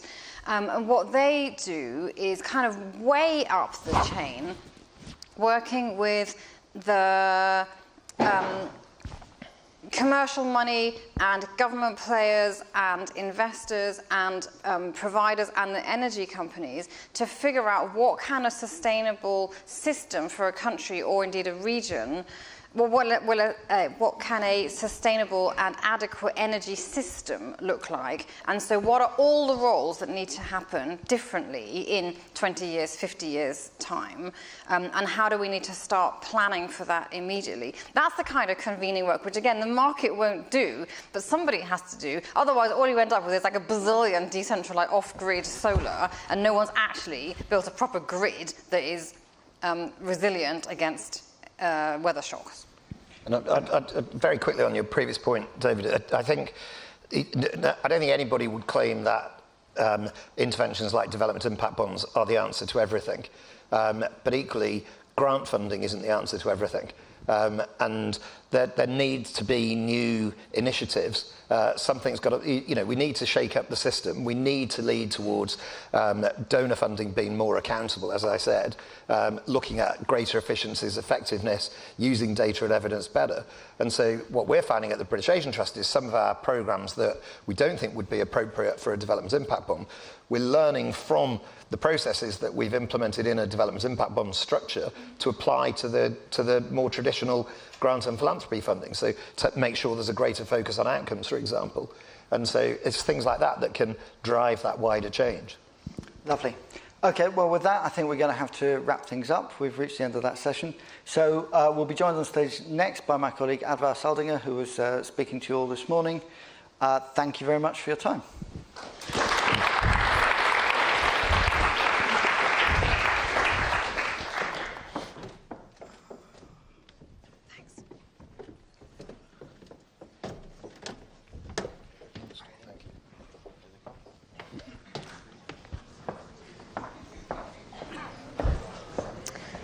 Hello. We are going to be talking about DFI transparency, talking a little bit about some efforts to help make DFIs more transparent, some of the work DFIs are doing themselves to become more transparent, why it's important. And joining me for this conversation, I have Gary Forster, who's the CEO of Publish What You Fund, Duncan Hames, who's the head of policy at Transparency International. And joining us from Washington, D.C. is Bethany Brez. Bethany, it's good to see you with us virtually here today. Thanks so much for being here. Thank you. So I think to kick off this conversation, I want to go to you first, Gary. Publish What You Fund worked on this DFI transparency initiative over a number of years and came out of it with the DFI transparency tool. So you did a lot of data and research. You worked with the DFIs and with civil society and to really identify some of the key challenges around DFI transparency, and then to create this set of tools to help DFIs improve. So tell us a little bit about that work. Where are DFIs in terms of transparency? What is the tool? Sure, thank you. And really looking forward to this conversation. Delighted we could be here today. So yeah, the DFI Transparency Initiative that you mentioned is a Gates-funded program. We started it about 3 years ago. We've been working collaboratively with, as you mentioned, with DFIs, with their shareholders, with civil society, with the private sector, with think tanks, with a whole range of people. And we started the program by doing a kind of a landscape analysis across what are the key areas of interest for people when they're looking at development finance institutions. So we looked at impact, we looked at ESG and accountability, we looked at the financial aspects of investments. And all throughout, we would bring together stakeholders and experts in these areas. And what we tried to identify was what are the key information needs that individuals have, what are DFIs able to provide, and what's something that's often cited when it comes to development finance institutions being transparent. We did some sort of research into that to see what are the limitations, what could we really be legitimately asking for from these institutions. That work then led to the production of the DFI Transparency Tool, which is a kind of a list of fields of information and documents that we expect DFIs to provide either at an organizational kind of policy level or at an individual investment level. And what we're doing with that tool, and it's very granular because I should say that The DFI Transparency Initiative was launched because there was a recognition that while we had lots of policies and principles around transparency, there wasn't anywhere that actually stipulated this is the specific information we want to see for every single investment. So the tool is very granular, and we are now in the process of evaluating 27 DFIs, many of whom we've been working with very closely, looking at their sovereign and non-sovereign portfolios against the fields laid out in the tool. And we're going to produce a ranking in January, actually January the 25th, we're launching it, which will compare the institutions and will demonstrate how transparent these organizations are. Now, let me zoom out for a second and talk about why this matters, right? So there's a whole bunch of questions that we started off with 3 or 4 years ago that I think we still struggle to answer from the majority of the information that DFIs put out. Simple things. How much impact are DFIs making? It's actually a really, really hard question to answer. It's easier for some things like jobs and tax receipts, you might get some insight, but actually when you're looking at information about how an investment might align with the SDGs or contribute to the SDGs, it's just very hard to figure it out. And of course, we're working with a real range of institutions from the big IFC, World Bank, African Development Banks, down to some smaller bilateral organizations, and some of these organizations barely have a website, barely update the projects. So there's a real range of transparency, but fundamentally it's pretty difficult to answer a simple question like what is the impact? Questions like how much are DFIs mobilizing? Okay, how much private finance are they mobilizing? We can't tell. We can't tell on an investment level. We can't tell if actually it's other DFI money that's being mobilized. We can't tell if it's maybe the investee collateral that's being counted. Are DFIs crowding in or crowding out other forms of finance? You know, DFIs are huge, and when you take them as a group, you're talking beyond $1 trillion in assets under management. You know, they have the potential to distort markets. If DFIs are really crowding in finance, where is that happening? What's working well? How can we learn from that? There are instances where we get private investors coming to us saying, hey, have you seen this deal? It's way below market rate. We could definitely have offered this finance, but the DFIs have come in and taken it. Are DFIs consulting with local stakeholders, even on their highest risk investments? There's very little transparency around whether that's happening. How much risk is being taken, and what are the returns, and how can private investors learn from that so they might be enticed into these markets? And how many investments are DFIs actually originating versus how many might be repeat investments in a specific space, which arguably could be supported by private financiers. So that's just an insight into some of the why. And again, all DFIs are different. I recognize we've got Bethany from USDFC who have engaged a lot on this project, putting a lot of work in to be more transparent. But it's for a lot of the institutions, it's not so easy to see what's going on. We've talked this morning about getting more resources. I mean, the truth is that DFIs are getting more money than ever before. I mean, the British International Investment, BII, it's in the current UK government strategy that they'll receive more capital. I mean, obviously, we've just had a new Prime Minister and things might change. But, you know, they have received capital in the last few years. Proparco in France, much of France's GNI increase in ODA has gone to Proparco, which is their bilateral DFI. So, and the MDBs are talking about changing their approach to risk to be able to mobilize more capital. So these institutions are going to get lots more money. We need to be able to better understand what their contribution is to the SDGs and to impact and to everything. Now, in terms of who needs this information, it's not just us meddling NGOs and think tanks that want all of this data and all these investments. The private sector has been crying out for this. They need this information of what investments are happening, where, how are they structured, what are the returns, what is the risk, so that they can bring more finance to bear. Affected communities not just need but deserve, have a right, should be able to be provided with this information. Shareholders of these DFIs we speak to frequently, they don't always have the information they'd like to understand if the institutions are doing what they're doing, and DFIs themselves need to learn from one another. So in terms of, to kind of finish, you know, we'll be producing this ranking, this DFI Transparency Index on January 25th. I can't tell you right now who's going to come top and bottom and so on. overall, we are not where we need to be. Now, that shouldn't come as a surprise to anyone, firstly, because you've just heard me do that speech, but secondly, because every single report in the development finance space for the last 10, 15 years has said we need more transparency on what's going on. What I can say is the biggest areas of concern are around mobilization, around impact, and around accountability to communities. That's where we're seeing the least or the most poor quality data, and that really worries us. Of course, what we never know is, does that data actually exist in the first place? And it's just being held in systems that we don't see publicly, or is it not there, which would be concerning. But I'll finish on kind of a positive note, okay?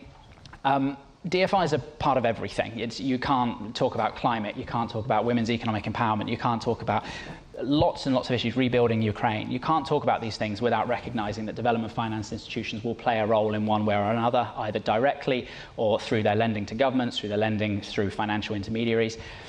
But through this process, these 3 years of work that we've done, collaborating with DFIs, we have seen genuine change. We have seen a real effort by a number of players, not all of them, not all the multilaterals, not all the bilaterals, but some have really come to the table. They understand the importance of being able to demonstrate their contribution. They're changing their systems, they're changing their reporting. It is quite complex for a large institution to change its practices to be able to make this information available. There's also legal issues where maybe we have to change the way that contracts are written in order to make sure that investees are happy with information being shared. So we're not going to get this overnight. But we're very confident that when we report in January, yes, we won't be where we want to be, but we'll be a lot better than where we were 12 months ago. We really need to keep up this momentum, and we look forward to working with the development finance institutions and other actors to push greater transparency. Well, I think that tees up going to Bethany here in a second, but one of the things you talked about is the research you did on commercial confidentiality. And I think one of the things that was interesting in what you found is that often the investees of DFIs were actually willing to provide more information than they were either being asked for or was being reported publicly. And so I think that's a really interesting thing that came out of that work, and something to think about. Now, maybe, like you said, you need different legal structures so DFIs can disclose some of that. But I think there was sometimes a desire to hide behind a commercial confidentiality argument, and that showed that perhaps there's more leeway. Certainly, commercial confidentiality will limit some data, but I think that was a particularly interesting thing to come out of the work that you did. Bethany, I want to go to you because you have been helping the U.S. Development Finance Corporation sort of make progress on transparency using this tool. So tell us a little bit about what has that work looked like in the past year? What are you doing? What have you sort of targeted to do first, and then what's coming up? Well, first, thank you for having me. And I do want to thank Gary and the Publish What You Fund team, because one of the things that's been very useful for DFC is when we engaged in the creation of the tool, and now that we've been engaging as Publish What You Fund has been assessing DFC and other DFIs, is that this really is providing a roadmap for DFIs on what transparency and accountability should look like. And so, as was mentioned, there's things that we are already doing, both DFC and other DFIs, and there are things that we need to be working on to get there, to raise our transparency, to be accountable to ourselves, to governments, to our stakeholders, to clients, and to those affected communities that we work in. So DFC is committed to data transparency and accountability. And while that is external facing in terms of the information that we are putting out there, making available and making accessible, one of the things that we have actively worked on in the last year, and that has actually borne fruit for us, is focusing internally. So we have created a cross-agency data working group. This group has looked at a host of data issues for DFC. But the reason that we have done this is to increase data governance, to have a data strategy at DFC, which will all lead to our increased ability to be transparent and accountable. So building a data culture is something that has been very important to us and something that we're actively working on. And what does this start with? So it started with some of the low-hanging fruit. So some of the things that we've already been able to do, again, engaging and using the tool as a roadmap, has been putting more information on DFC's approach to impact on our website. So now we have a very comprehensive page on how DFC is measuring and monitoring and managing impact. This includes our impact quotient, which is our performance management tool to evaluate the potential development impact of every project and measure this over time.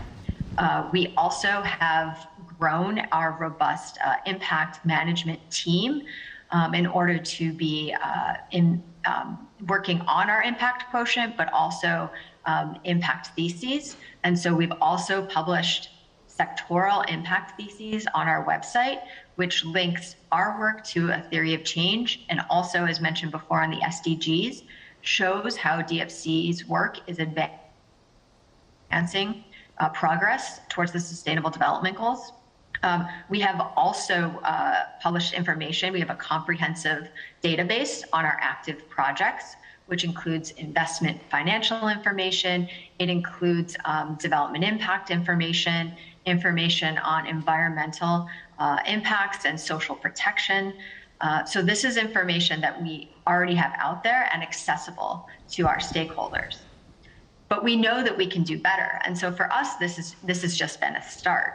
And so one of the things that we've worked on using the tool as a guide is stepping back and looking at sectoral and initiative definitions at DFC. Do we have a good understanding of how we are defining these things so that we can make sure that we have the data to communicate what we're actively doing by sector, by initiative, across our entire portfolio, by region? So we really wanted to make sure that we had a good understanding across DFC of what this means.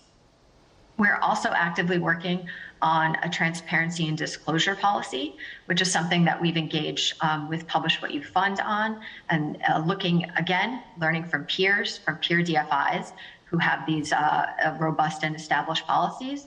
And so that's something, again, that's not an immediate, something immediately that we can achieve, but we are actively working on it. And that, again, that was hugely impacted by the transparency tool. One of the things in terms of the active project information, while we have it on our website, we're looking to create more easily downloadable spreadsheets of this information on our website. So right now we have it in an active database, and we want to make something so that's more accessible for people to use this data. Well, I would probably speak for a lot of people to say that would be great. At Devex, we've just done an analysis of a bunch of data on bilateral DFIs, and I will say that there's a lot of progress that could be made on making that data more easily accessible so that a wide variety of folks can actually use it and look at it to evaluate things rather than, copy paste every single PDF document into a separate form. Duncan, I want to bring you into this conversation, and Bethany, we'll come back to you and hear a bit more about what DFC is doing and what some of the challenges are on this work as well. But so Transparency International released a report earlier this year, sort of a guide for investors to better integrate anti-corruption work into their investments. So I was hoping you could tell us a little bit about that research and what you're sort of identifying as the gaps in transparency on these sort of corruption standards and the work that you're doing with DFIs in this space. Yes, thank you. And it's really exciting to hear about what DFC and Publish What You Fund have been collaborating on, and I'm looking forward to seeing the results on that. The work that we did, which was supported by British International Investment, I guess approached it from the other end and is complementary. We're transparency by name, but at heart we're an anti-corruption campaign, and we were looking, as you say, at how a focus on business integrity can help impact investors realize their objectives. And I think the the most important conclusion that we reached from that research was that doing business with integrity needs to be seen as central to any developmental mandate. And that mindset affects the kind of information you want to gather and share and disclose. Absolutely, a failure to manage corruption risks, counter fraud, sanctions issues, a wide range of business integrity concerns risks undermining the positive social, environmental, and developmental objectives that you have. But that's not the only way of looking at it. We think that there are huge opportunities for positive developmental impact from programmatically addressing corruption itself. There's a case study in our report which comes from research cited in the Harvard Business Review about a digital payments company in Nigeria, backed by impact investors, that did work with the Ministry of Agriculture in Nigeria and managed to redirect 90% of the value of a seeds and fertilizer subsidy that had been lost to mismanagement and corruption back to the farmers, who themselves were able to achieve greater maize yields as a result. Now, those kind of results don't come from seeing corruption and these business integrity issues as compliance issues. Those kind of results come from seeing them as an opportunity by which you can achieve your social and environmental objectives. Yeah, I think this sort of brings up this question of, and Gary, you touched on it a little bit, but why is transparency important, right? So do you do transparency just because transparency is a good thing? But I think that it's deeper than that, and I think that gets at that, right? There's a business opportunity in some of this work. There's, and Gary, you touched on this, but I hear it too a lot from the private sector. We're trying to deploy capital into these areas, but we don't have access to this wealth of information where you've proven a business case against something. So I'm curious sort of how you think about why transparency is important and why it's important perhaps for different audiences as well. And Bethany, maybe I'll come to you first. Why? Because this is one, some of it can be hard work. You're rethinking data systems in a government agency, being more transparent, could open you up to additional criticism. So why does DFC engage on this work in this way? And how do you see it as also potentially benefiting DFC? Are there ways that you can then incorporate this data in helping projects achieve a greater development impact than they might be on track to do, or spending your money more effectively? So tell me a little bit about why DFC is engaged in this work and sort of how you would answer this question about why it's important. Well, I think you touched on some of the reasons important on development impact and appropriate use of financial resources and learning. But what it comes down to is this is good practice. This is something we should be doing. We should be willing to say, this is what we're investing in. This is the impact of our investments. This is how much we're spending. This is where. This is what we're working on. This is what we're trying to achieve. This is what we did achieve. So I think it's just good practice and it's part of good business. Now for DFC, I think the advantage is that we also learn a lot about our investments. Our peers learn a lot. We have engaged with DFIs on a lot of peer learning on a variety of different topics. And I think this is one of the things that helps with that. Can we do business better? Can we learn from what we've done? And when we think we're having a potential development impact or we assess that this is the development impact potential of a certain project. And then when we look at the actual results, we can see, how could we have better structured the project with the client to have more impact?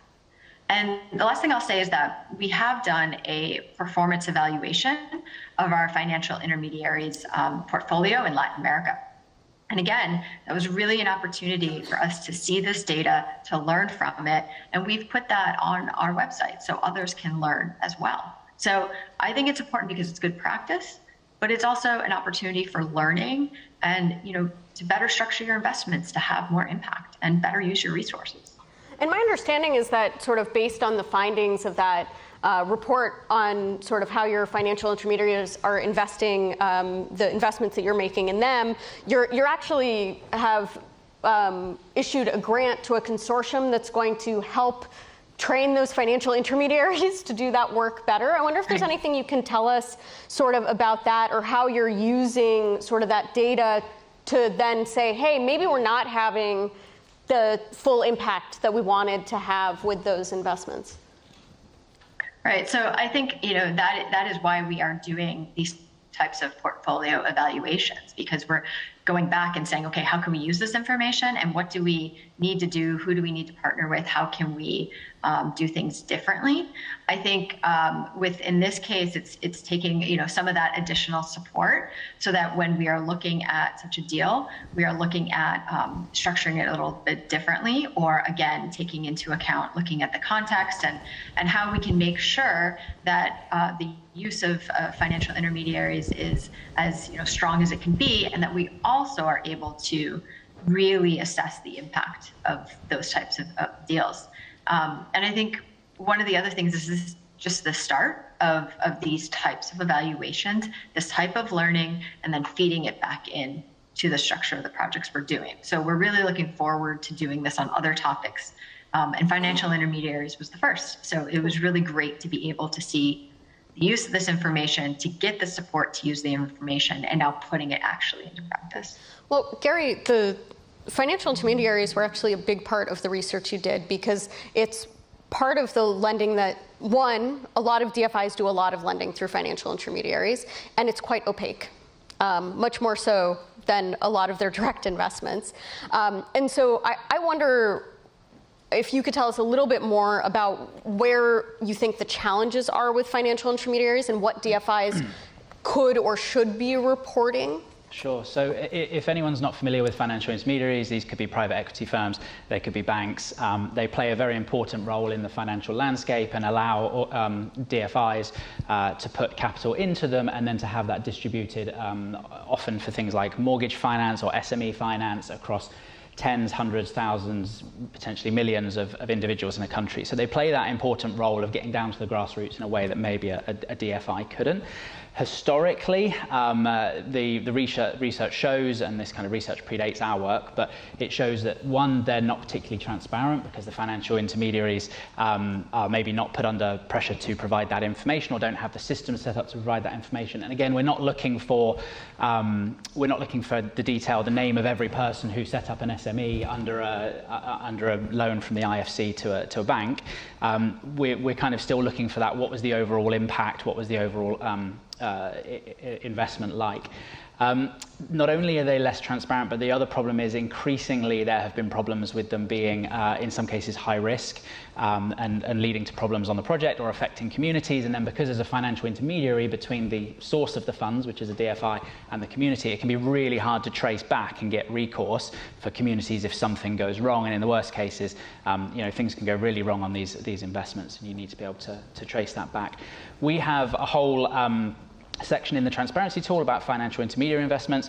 I'm not going to go into the detail now because I'll quickly run out of intellectual rope, but we are seeking to push forward the amount of transparency we get on those financial intermediary deals, and the DFIs that are working with us on that seem to welcome that, because I think they're saying, a bit like Bethany was saying, this kind of internal efficiency argument for transparency, I don't think we make it enough, but it constantly comes up. We had Gavi over the summer, the vaccine initiative that we were working with, wrote a piece about how much more they know about what they're doing because they've got their systems in order to be transparent in the way that we encourage them to be. The same with the Foreign and Commonwealth Office before it merged with DFID, did a huge piece of work with them, and they said the same, that to be transparent means you have to have your internal systems and everything aligned. You learn an awful lot more about what you're doing.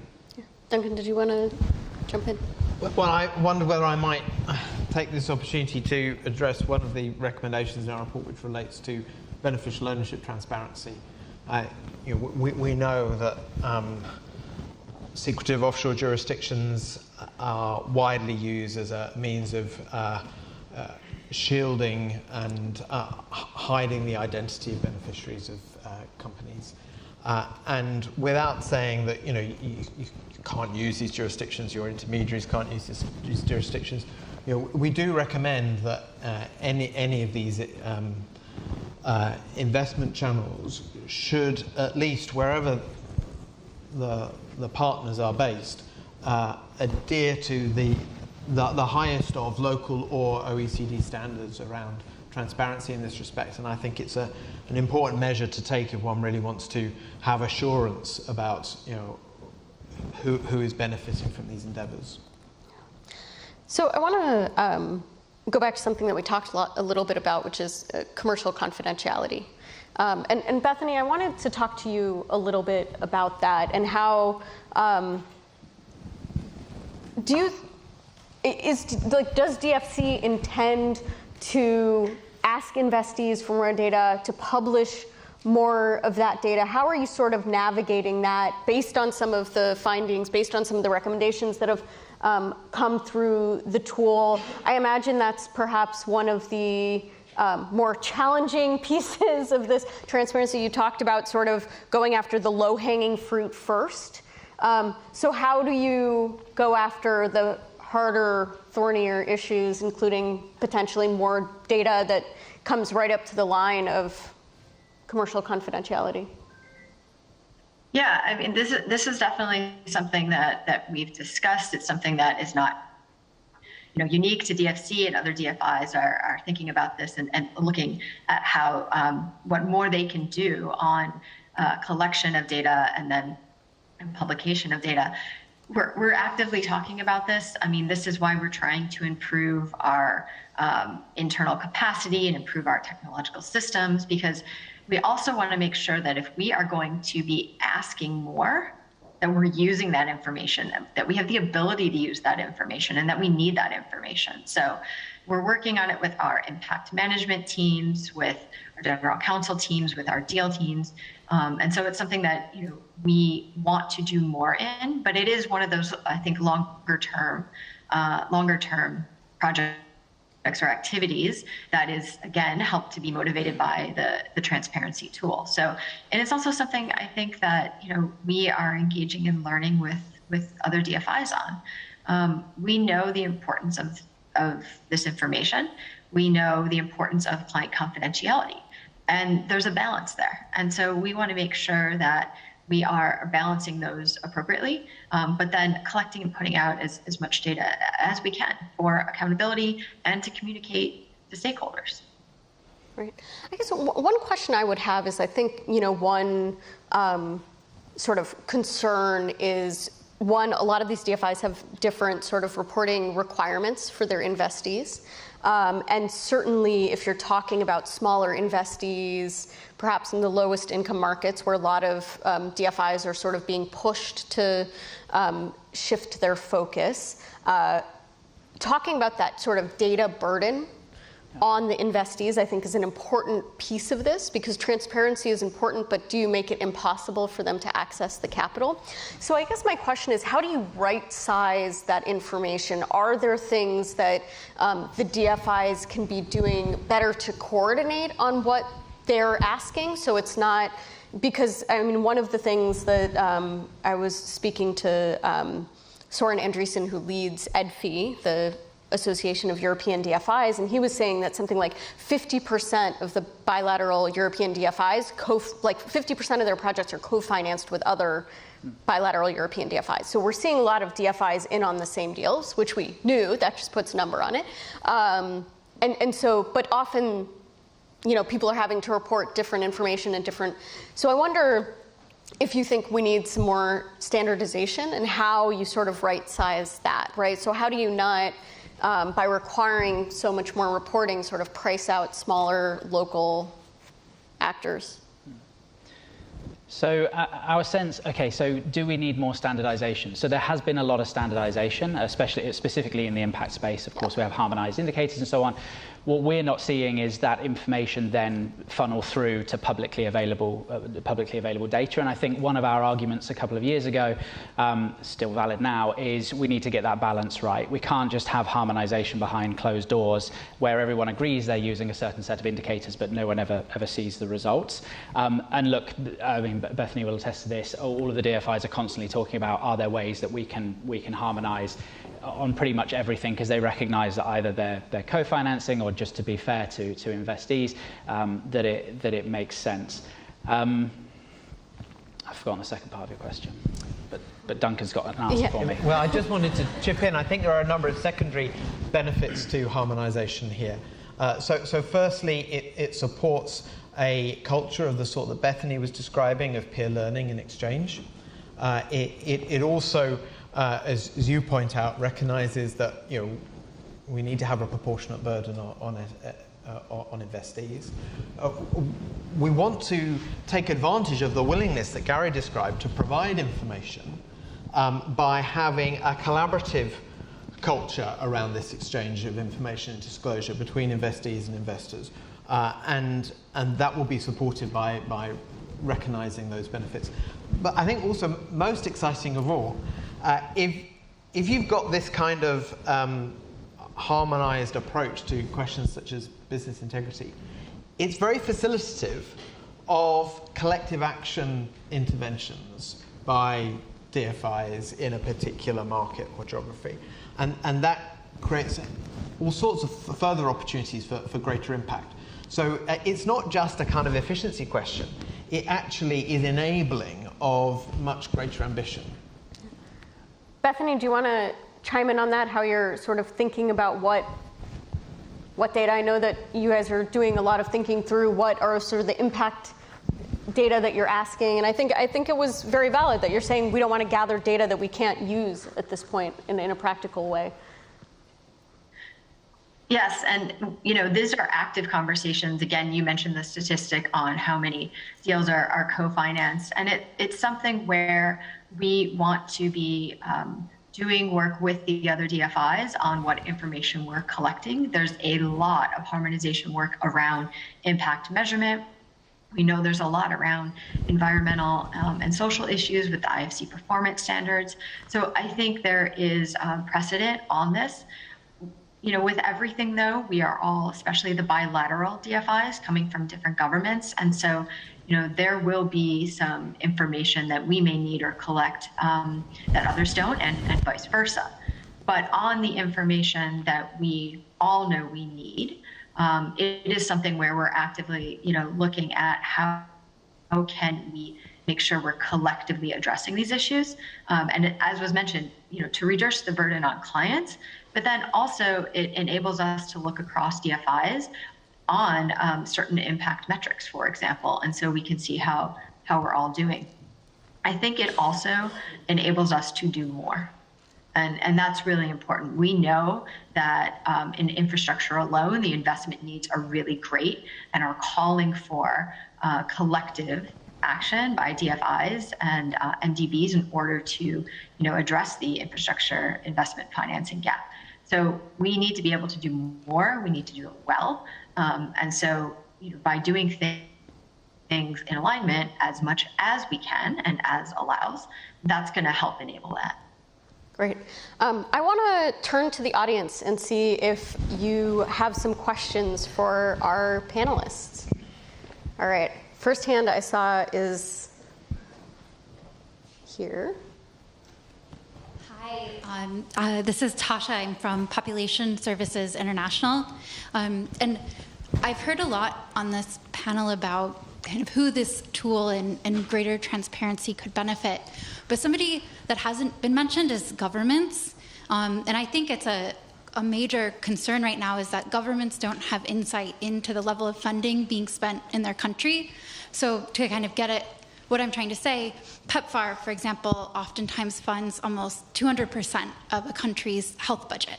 And then when you layer on Global Fund, all of a sudden you're at 300%. And then when you layer on the President's Malaria Initiative, you're at 400%. And then when you layer on the hundreds and hundreds of other investors and philanthropists and donors and governments investing in a country, governments don't have insight into where money is going in their country. How do you see this tool as supporting governments in their transparency into funding, and how might governments use this to identify financing gaps?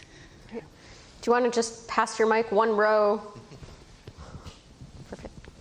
Hi, Andrew Moore-Watson from British International Investment. I know, Gary, we've been deeply engaged with your report for the last couple of years, so, and thank you for that. And I think we can all agree that greater transparency is fundamentally a good thing. The question I have is there's obviously a massive funding gap right now in terms of meeting the SDGs and infrastructure demands just in an African context. Is there a danger, therefore, that you set the reporting bars so high that it becomes an impediment to those capital flows that are so badly needed? And I guess a sort of related question is, to what extent is there a danger that you end up having 7 people steering the boat and only 1 person actually doing the rowing? We'll go here. We'll take, yeah, if you want to pass it down. Perfect. Good afternoon. My name is Gavin McGillen. Until last year, I was head of DFID FCDO in India. And my question is mainly for Gary and Bethany, is the pursuit of greater transparency requiring DFIs to change the way they do business? In India, DFID and then the FCDO, we invested in funds alongside both the Indian government and private investors. And when we came to have those funds evaluated, independently evaluated, the evaluators often found that the confidentiality clauses in the fund management agreements, which were common to all of the investors, us and others, really, well, maybe they hid behind them, or they used them not to disclose the sort of information we wanted. So essentially that will require us going forward to have different contracts with different clauses. And I wonder if you're finding that in real time, Bethany, or Gary, you're sort of making proposals of how this can be done. Thank you. Great. So we can take those questions. I'll repeat them also because I don't know if you could hear them well, Bethany, so just to make sure you can hear them as well. So maybe we'll start with this last question, which was about whether sort of the pursuit of greater transparency is requiring DFIs to do business differently. For example, to do contracting differently. And so Bethany, maybe we'll go to you with that question first.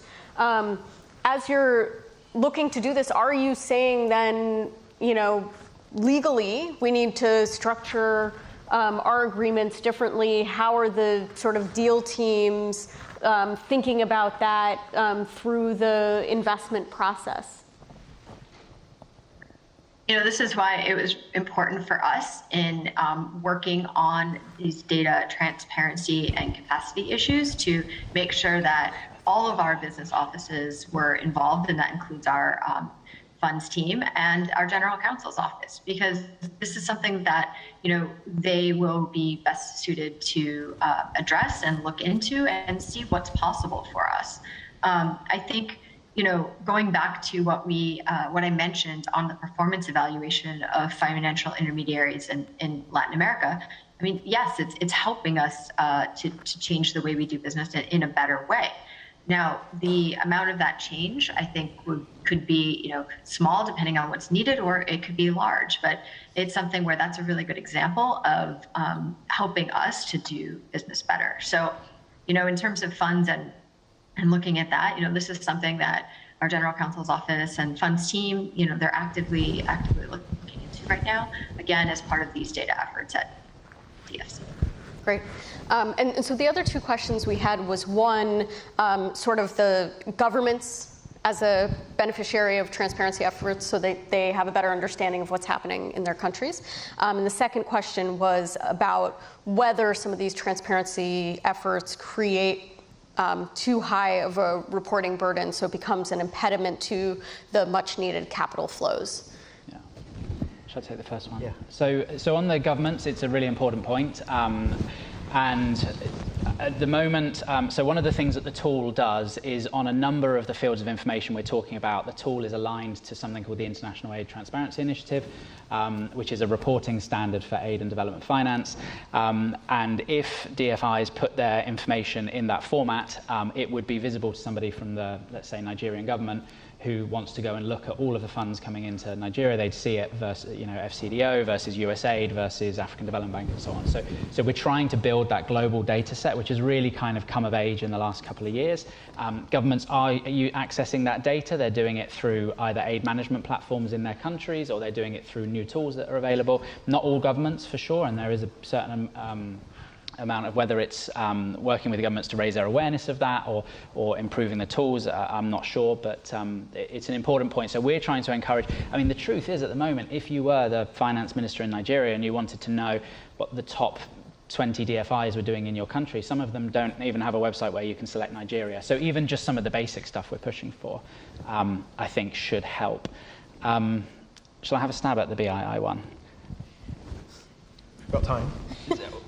Yeah, go for it. Well, so I was going to say, are we going to make the reporting burden too high? We're working across a mixture of DFIs. Some of the bilaterals we work with maybe have 10, 15, 20 investments a year. We're not asking for information that they shouldn't already have. So I would like to think that for a quarter of a person a year, or we could get that information. Whether we're talking about placing too high a burden on investees, I think we do have to be careful of that. But investees have said they'd be willing to give us more information. The thing that really worries me is when we're in conversations with DFIs and they say, if we have to put this level of reporting in our in our investment packs, we're going to lose the deal to another DFI. That's the stuff that really worries me. Like, what is the supply in the market like if, BII loses a deal to whoever because they've asked for some impact data? Let me stop there.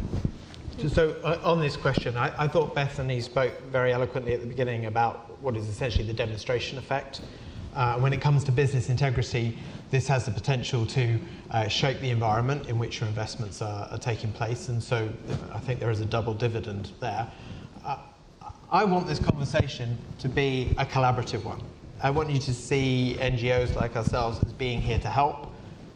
We're intending to launch a forum for impact investors, and off the back of the work that we've done with British International Investment over the last couple of years, we're looking to go from having set out both the challenge and the opportunities of this issue into being able to produce some practical guidance on identifying and monitoring business investment risks, not just at the point of investment, but throughout the monitoring of an investment portfolio as well. So I hope that rather than just leave one person rowing the boat, that actually we can all work together.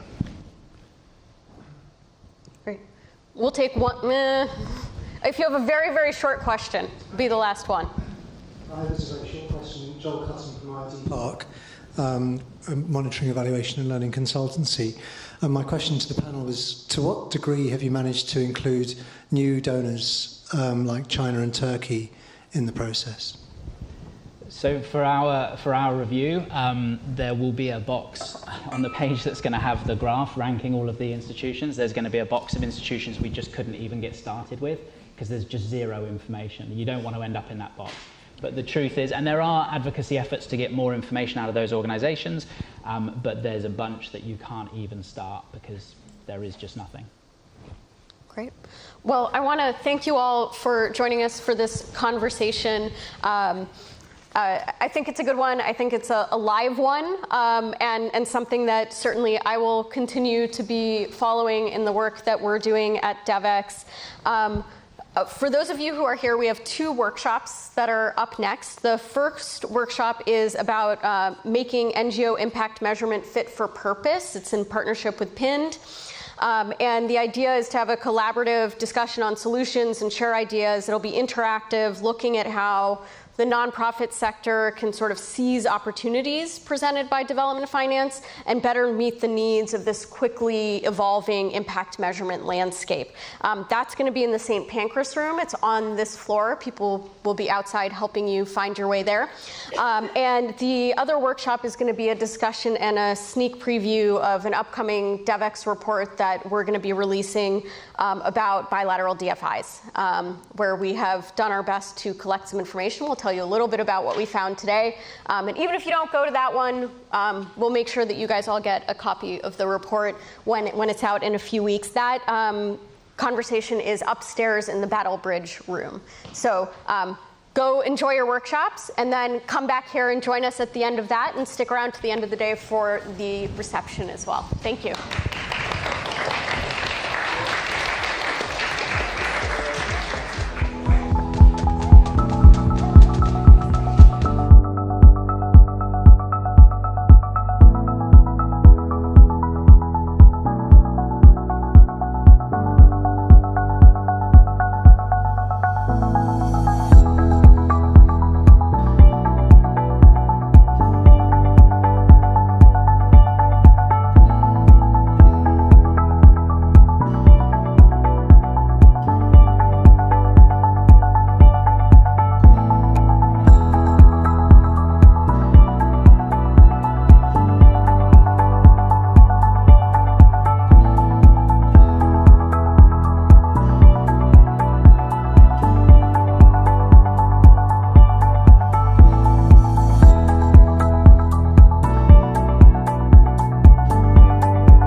this next conversation is going to be about investing in Africa and how to spur investment across the continent, which is home to many of the world's low-income countries and a number of countries that are also facing the type of sort of volatility or fragility that we talked about earlier today. And to have this conversation, I want to welcome on our stage Alexia Alexandropoulou, who's the research manager at the African Private Equity and Venture Capital Association, Kapil Kanungo, who's the private equity and fund development manager at Incofin. And joining us virtually, we have Teddy Onserio, who is the East Africa Investment Advisor for the U.S. Development Finance Corporation, and Paul Horrocks, the head of the Private Sector for Sustainable Development Unit at the OECD. And I believe we also have Travis Adkins, though I don't see him on the screen. I don't know if but hopefully he's also with us. And Travis is the president and CEO of the of USADF, which is the U.S. Africa Development Foundation.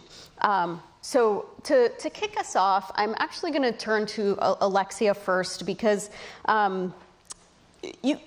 you're the research manager, which means you can probably paint us a pretty good picture of what the sort of market looks like today, where we've seen growth, and what sort of capital flows look like. Sure. So I would like to start by giving you some information on how Africa's private capital market has evolved in recent years and what are the main trends that are driving the growth of the industry at the moment. So the dominant trend has been the tremendous growth of Africa's venture capital industry. Venture capital in Africa has evolved gradually into a very well-known and recognized investment theme that has attracted international investment to the continent and has also encouraged the development of many homegrown financing solutions.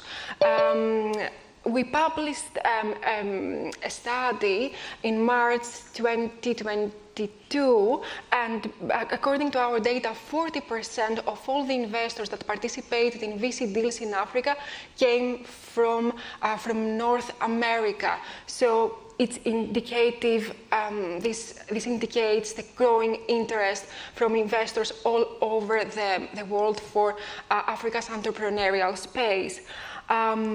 Also, the venture capital industry has not attracted international investment and has encouraged many local venture capital firms, but has also encouraged many investors that were previously focused on private equity or private debt infrastructure to change completely their strategy and include VC into their current strategy. So VC, the dominant trend. The second theme that I would like to mention is the role of the technology and the growing appetite of investors for opportunities within the technology sector. The technology sector has disrupted and transformed the development of many other industries, agribusiness, healthcare, financials. We published our half-year data a couple of weeks ago, and we found that over approximately 80% of all the investments that were recorded in Africa during the first half of the year were in technology or technology-enabled companies. So the technology theme is driving Africa's growth for sure and is attracting a lot of attention from investors from all over the world, especially fintech investments in financial technology.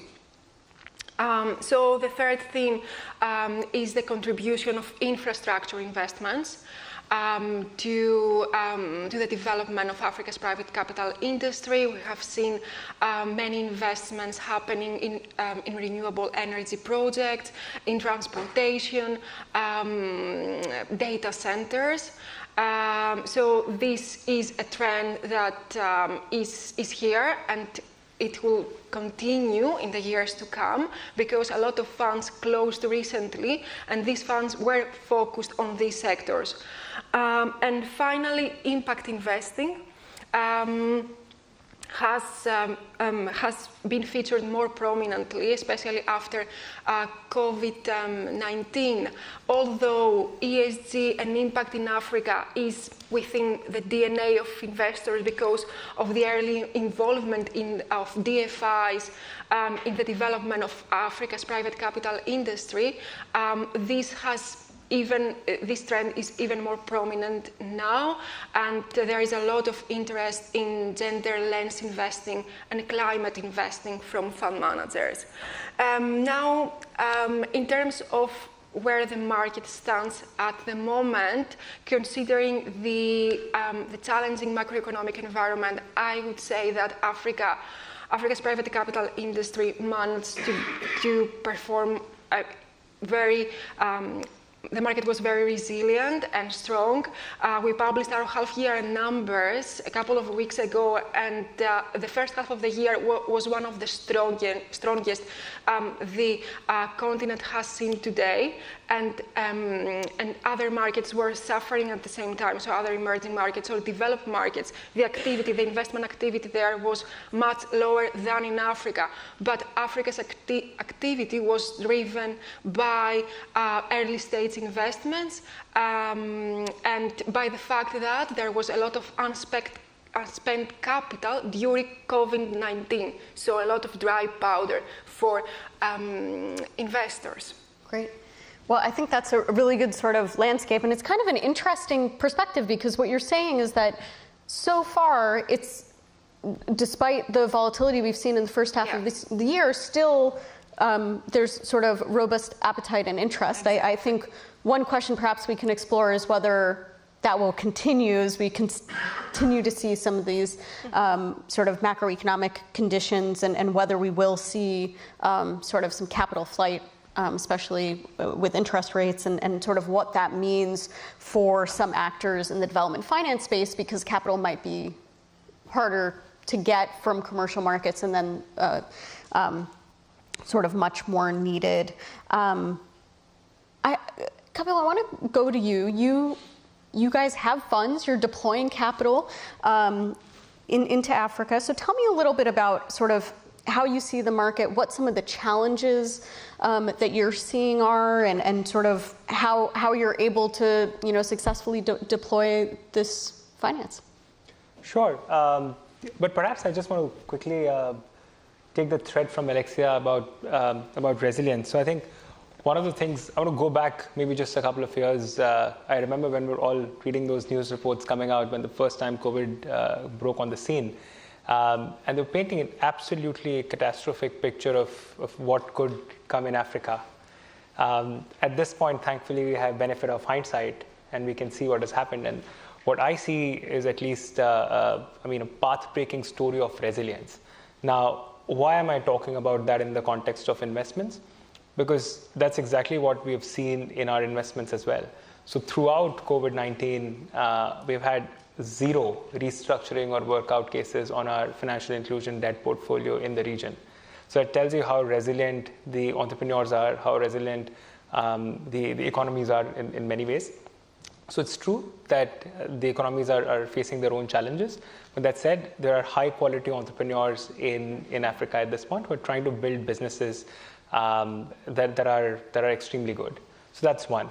The second one, and before I move on to the challenges, the second interesting thing that we are seeing, especially on some of the agri work that we're doing in the region, is that I think Africa presents at this point a once in a lifetime opportunity for investors to help create sources of value creation on the continent. So to give you an example, we invest in cashew nut value chains in Burkina Faso. Now, in Ivory Coast. Now, in that country, you see, Ivory Coast produces almost 1 million tons of cashew nuts a year. So it's number one producer of cashew nuts. 90% of that is exported. It's exported in raw form to traders who then take it to India or Vietnam, where it's processed, and then it's sold to markets in Europe and US. Less than 10% is processed in-house. So what we're trying to do now with smallholder organizations or SMEs is that we're trying to give them long-term finance along with technical assistance to make sure that a lot of that processing can happen locally. Now, once that happens locally, it's a win-win. It's a win for us, it's a win for them, because the value creation then does not have to move out of the continent. It happens in the continent. And as investors, that's great for us, both from a debt side as well as from an equity side. In terms of challenges, I think I would say there are several challenges. The biggest of them all is political risk. You look at any report that comes out on, and maybe just before that, let me preface my statement, which is, look, Africa is a large continent, 1.2 billion people, 54 countries. So, I mean, what we're trying to do here is make gross generalizations about a continent.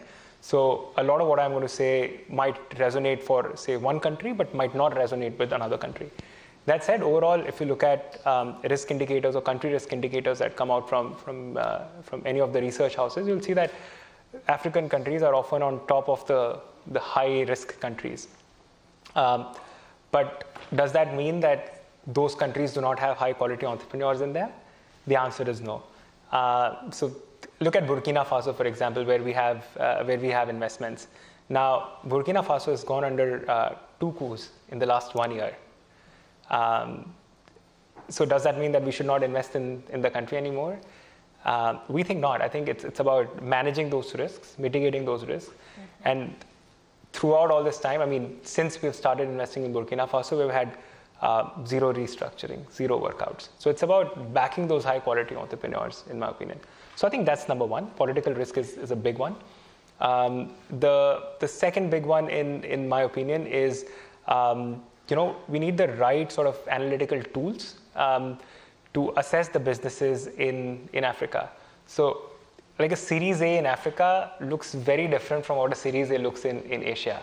Just completely different markets. So if you don't have tailor-made tools for the region, and that's why it's super important to have people who are on the ground, who understand the realities, who analyze the business that should be analyzed the way it should be analyzed for that specific region. So that's very important.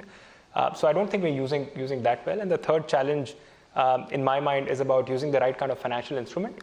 So I think oftentimes what ends up happening is there's no cash flow-based lending that people would or that investors would make in African region. But that's key. If you want to lend to smallholder farmers or if you want to lend to small and medium enterprises, they're not going to have collateral. So you need to do cash flow-based lending. Or there's this big missing middle now on growth capital. So larger institutional investors want to do larger tickets. There's some activity which is also happening in the venture capital space, but that whole growth capital is missing at this point. And growth capital in Africa, again, looks a little more long-term. So your classic, I'm going to invest, take my money out in 5 years, does not look as realistic in terms of returns for Africa. So can you tailor your financial instruments for the local needs? So I would say those are the 3 challenges. Great. Teddy, I want to come to you next, and I'm curious because you were talking about this sort of missing growth capital piece, and I wonder if that's if DFIs have a role to play in that sort of part of the market. So Teddy, I'm going to throw that question to you and just get your sense of sort of how DFC sort of sees the market, what you're looking at in terms of the investments you're looking to make, what sort of role you see yourself as playing in the sort of ecosystem of investments. Yeah, thank you very much. And indeed, I think that DFIs have a critical role to play as far as supporting businesses that have shown some potential to grow further. What I think sometimes is lacking is that there is a disconnect between maybe what criteria the early stage investors have invested in and how that flows into the criteria that a DFI, for example, is looking for. You've seen lately that several DFIs have actually launched programs where they're investing in earlier stage businesses so that they can also grow some of their pipeline opportunities in that regard. But the question remains, should each investor play in each sphere, or should we have a separation of sort of investment roles where there's people who are actually providing technical assistance, then there's people actually who are providing maybe feasibility study capital, and then there's people who are doing early stage investing, and then, and so on and so forth? Or should we try and do, everything in that chain? I believe that given the size of DFIs and given that and the capital available to us and also the cost of that capital, we have a critical role to play in that growth phase, also because the returns are a bit lower and also because we can afford to sort of play in that particular sphere. But still, I think there could be better sort of coordination and collaboration between the different stages of investment between the different funders. Great. Paul, I want to go to you. And one of the things that you spend a lot of time thinking about at OECD is the role of blended finance. Because one thing that I think we can talk about a little bit more is what is the role of first loss capital? And when do you need it to unlock that sort of commercial capital layer in investments or in funds across the continent. So I'll turn it to you and tell us a little bit about what we're seeing in terms of the use of blended finance. Where are we seeing it? How could it potentially be more effective? Because I think one thing that's key is that it's sort of used in the right ways, so you're not sort of undercutting the commercial case or creating a structure that distorts markets. Yeah, thanks for the invitation to Devex and for facilitating this panel. I mean, blended finance is essentially about mobilizing additional finance to development. So what we want to see is the use of concessional and non-concessional finance put to that use. So DFIs have this mix. I mean, we have heard that there's sometimes the case of crowding out as opposed to crowding in. We've heard that there's a need for more first loss, and that there should be less pari passu requests from DFIs and NDFIs. So somebody's got to take the risk when you're sort of moving economies towards net zero, towards the SDGs, and maybe the risk calibration is not quite where it should be. And as we sort of seen with COVID, with the conflict in Ukraine, with the financial situation that we're going in OECD countries, but also potentially the sort of food crisis in sub-Saharan Africa, and the ongoing climate needs, that there's going to have to be more risk and more use of blended finance in order to mobilize the private sector. It's great to hear that the private sector seems still committed and that the deal volume's going up. I mean, we have seen 90 million more people thrown into poverty. So in terms of the social sectors, some of that VC funding will help sort of address, I think, the needs of the SDGs. But there needs to be a bit more thinking, a bit about mobilization. And we heard Janet Yellen talking about mobilization targets. We've seen that there's lots of funds and facilities being set up towards helping mobilize the private sector, but more essentially does need to be done. And we see certain sectors like climate where there's almost a sort of frantic ambition to get the deals, and sometimes probably coming in somewhat too concessional. So there's a variety of issues that I think need to be developed, and the private sector needs to be brought in at scale. We've seen some interest in terms of the other part of the capital structure that could help Africa is around green, social, and sustainable bonds. And I think they complement these other parts of the venture capital and other private equity in terms of providing stable long-term funding, and with being able to mobilize at scale and being able to have impact. I mean, as we don't have too many ways to access deep pools of institutional capital in Africa, these are, I think, relatively neat blended finance instruments. So I'll stop there, and thanks for the question. Great. So maybe let's talk about some of the sort of ways that more capital can be, well, I suppose, one, mobilized, but how do we bring more capital into the region? How do you increase capital flows?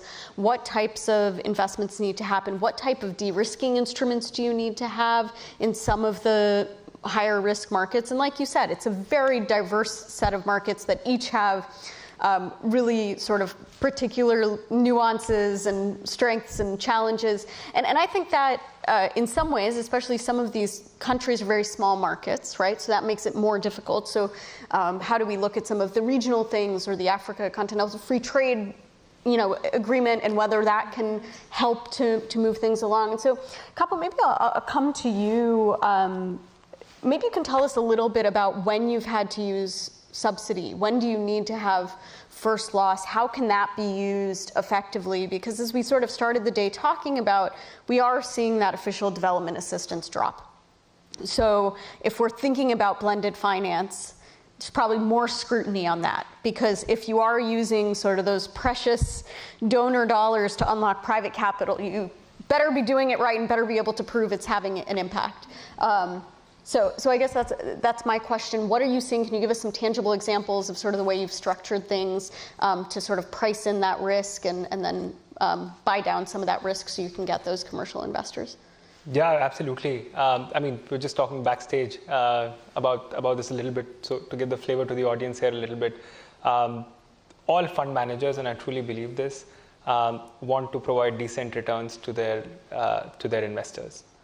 All of us. Nobody wants to provide 0% returns or negative returns to their investors, because we're all in this for long term. We know that we're going to come back into the market and raise subsequent fund and so on. So that takes care of the fact that we only want to use blended finance where we absolutely need it, because we all realize that there's just a limited market out there for blended finance, and if we tap into it when not required, the fraternity, including us, might not be able to tap into it at some other point later. So now that said, I think first loss capital is required mostly in circumstances when you're investing in a sector where the proof of concept is either missing, or proof of concept is not as well established as, say, some of the other sectors. So to give you a concrete example, so we've got 3 products in our portfolio, so to say. So we do, we do private equity and private debt, but in terms of sectors, we do financial inclusion, we do agri-food value chains, and we're now starting to do access to drinking water. And across these 3 sectors, we've been quite pioneers. So 20 years ago, we started to do financial inclusion when not everybody was doing it. Again, 10, 12 years ago, we started doing agri-food value chain when not everyone was doing it. And we're starting to do access to drinking water now because it's quite pioneer. So every time we launch a new fund, which is, say, in one of these new sectors, we need to use a little bit of first loss capital, hopefully with the idea that we will never eat into that first loss capital and we'll give it back. The idea there is very simple. We want to make sure that other investors feel comfortable with the level of cushion they have, and feel that this is a fund where they can invest money. And so for us to be able to close a fund, it's important that we have that layer. The other thing I want to talk about is, we're talking about de-risking a little bit. So I think a lot of de-risking happens not through first loss capital, but also through technical assistance. Technical assistance is another, and we use more of that increasingly in sub-Saharan Africa, because, and I'll give you an example. We were working with Iku Kim, and now it's a company that in the agri-food value chain. And one of the things we found out during our due diligence is that chemical fertilizers are becoming expensive, and second, ruining soil health. So is there a way for us to come in and help them figure out how they can use organic compost, organic fertilizers? So we did a TA engagement with them, and today they're using mostly organic fertilizer. Now, how does that help us? It reduces the ENS risk, right? It helps give a better picture of the business to other investors who might come in. How does it help them? It helps improve their bottom line in many ways. It helps them. So it's a win-win, right? So technical assistance is another important lever, I think, that is key in these markets if you want to de-risk investments. And the third one is more around, I would say, taking positions early on when not many people are willing to take positions. And you asked about a concrete example. Let me give you a concrete example about Family Bank in Nairobi. So we were actually one of one of the first international lenders into that business. After we came in, we worked with the company on improving their ENS standards. We worked with the company on measuring their impact. And when you say ENS standards, environmental and social standards, just to make sure we all understand. Yes. So environmental and social standards on their impact. We helped professionalize the company and actually helped crowd in 3 or 4 other international lenders, including microfinance, in some of the top international microfinance funds. And they're in advanced talks with one DFI right now to raise funding. So that's a great thing for us, right? As an investor, if we see a business grow, that's a solid upside for us. And that's a solid upside for the business as well. So it's a win-win. Great. Alexia, do you want to jump in? Yeah, so on your question regarding the challenges, on how we can bring more capital to the continent. So I would say that we can bring more capital by trying to overcome the challenges. So every year we run a survey and we ask general partners and limited investors in general what are their views and perceptions in terms of the challenges, what are the most important challenges when they invest in Africa. So every year since 2015 when I joined the organization, it's the same answer: political risk and currency risk. Yeah, and we also tried, we ran another survey in order to find out how the most successful fund managers in Africa navigate these risks. And the result was that they do that through diversification across sectors, diversification across regions, and also it's really important to select a successful fund manager. So if the fund manager has the right skills and expertise, the network, as you mentioned as well, it's very important to have local offices there and to have a local network. So they are successful in terms of navigating currency risk and political risk. So Africa, given the current circumstances and given the fact that in the first half of the year, a lot of currencies in Africa have already depreciated against the US dollar, it's not a situation which is not very, Africa is not very familiar with. It's not, this kind of crises are there, so investors are very familiar with this crisis. And the second thing, I think we should mention the importance of local capital.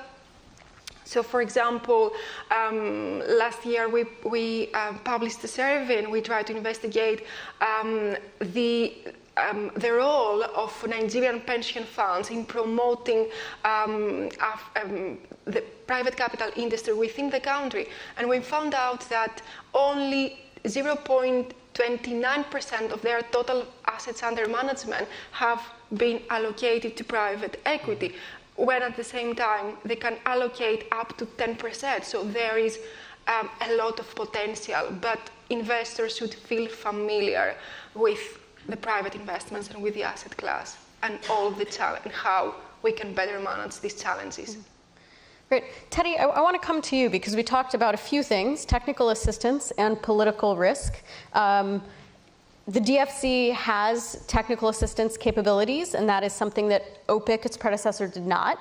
So we'd love to hear a little bit about how you're thinking through how you use TA and how potentially you use it to make projects investable, or how you use it alongside other investments to make them have a greater impact. And then you offer political risk insurance.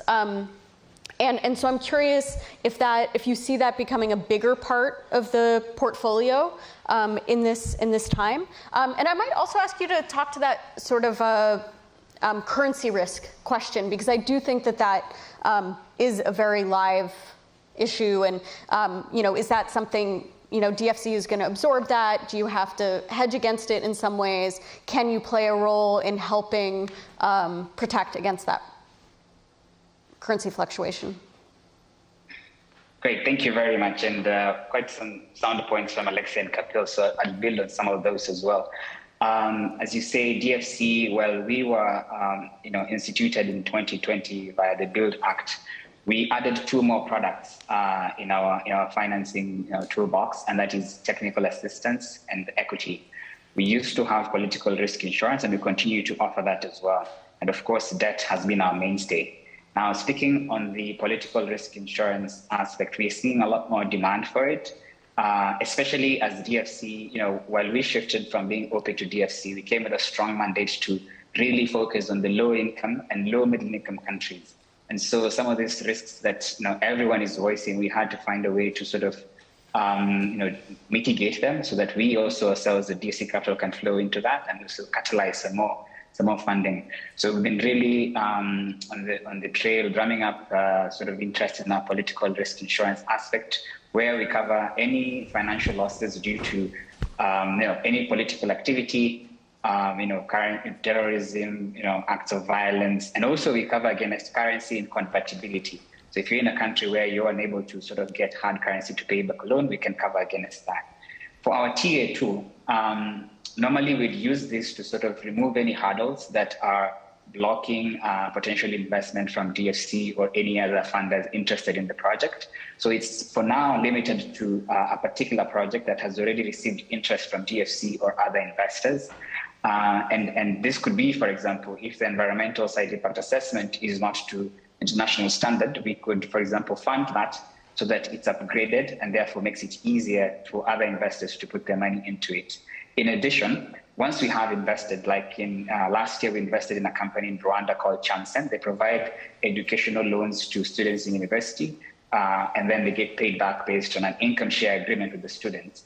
We gave them post-investment TA for them to sort of improve on their credit scoring, and also just be able to service even more students and expand to the different countries. So we can use our technical assistance to enable a business or a company that we have invested in to be more successful in its endeavors. Then one thing I'd like to highlight as well is very good point from Alexia regarding catalyzing local capital, because when we are talking about how do we bring in more capital, the question also should be, where is this capital coming from, right?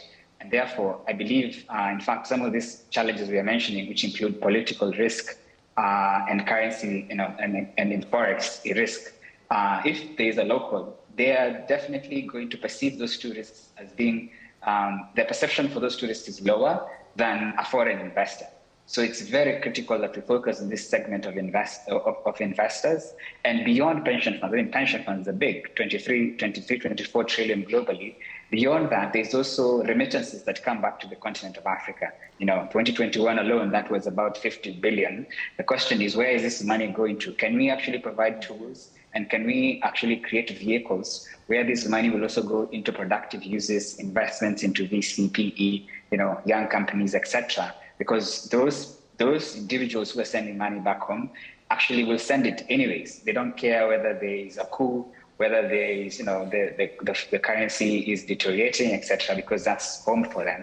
And this has just kept growing even through COVID. So how can we tap into some of these other alternative sources of capital for us to be able to achieve maximum impact? Great. Paul, I want to come to you quickly. We don't have too much time left, so I want to come to you, and then maybe we'll do just like a flash round at the end, coming back to everyone. But Paul, I'm curious how you, from your sort of perch at OECD, look at sort of the landscape and some of these sort of tools that we've discussed, and where you think they should be used, right? So we could talk about sectors. You talked about water, right? So you may need more de-risking in drinking water because there's not a huge, than you might need in that financial inclusion work, which now has a 20-year track record. So I'm curious what you think, Paul, in terms of where some of this money can be best spent, and how that can be effectively sort of tracked. Yeah, no, thanks. And I mean, agree with all the other panelists. We need more in the social sectors, a lot more in the water. And I mean, the GSSS bonds that I spoke about are sort of a good tool to sort of look at things like, we saw a transaction in Kenya with Acorn that was for student accommodation, which was the GSSS bond. So big scale, monitoring the impact, and the building hit many green compliance criteria. So there needs to be more effort in terms of bringing the private sector into these what sometimes might be PPP-like projects.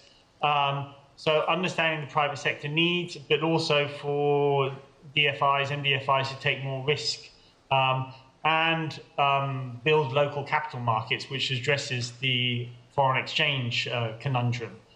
So helping to sort of have more pools of capital at the local level in local currency to match the flows of the financing with the revenue. So there's not that mismatch.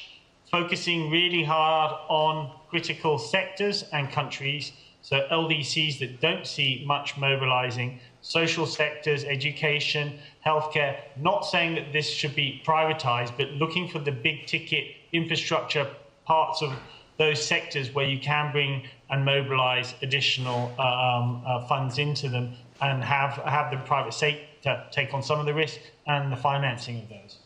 Great. So we have about 2 minutes left. So we're going to do a rapid round where each of you gets 30 seconds. So we'll see if we can do that. But two quick things. One, I think maybe if there's sort of one takeaway, what do we need to see to bring more capital to countries on the continent? And I think one of the things that I think is interesting is sort of the diversity of tools, right? So with these GSS bonds, that's like large scale, what some might call like a more simple tool that commercial capital markets understand versus a fund you design might be a more bespoke instrument. So maybe as you're talking about looking ahead, thinking about how do we put the right tool to solve the right challenge, I think is an interesting thing to look at moving forward. So Kapil, do you want to take this up? I think that's a tough one, right? Because that's something that it's a work in progress, let's just say, because it depends on the economy, it depends on the timing, it depends on the sector you're going in. But I think if I have to step away from all of this conversation, I think what absolutely needs to happen is that the teams need to be on the ground when you're investing in a market in Africa. And the teams need to take the due diligence process very seriously, because you cannot just go with, say, hey, this is a risky country and we can't invest. So I think tools are important to match, but what is more important is to make sure that that you have local presence and that you are using bespoke tools for the countries and the sectors that you're investing in. Great.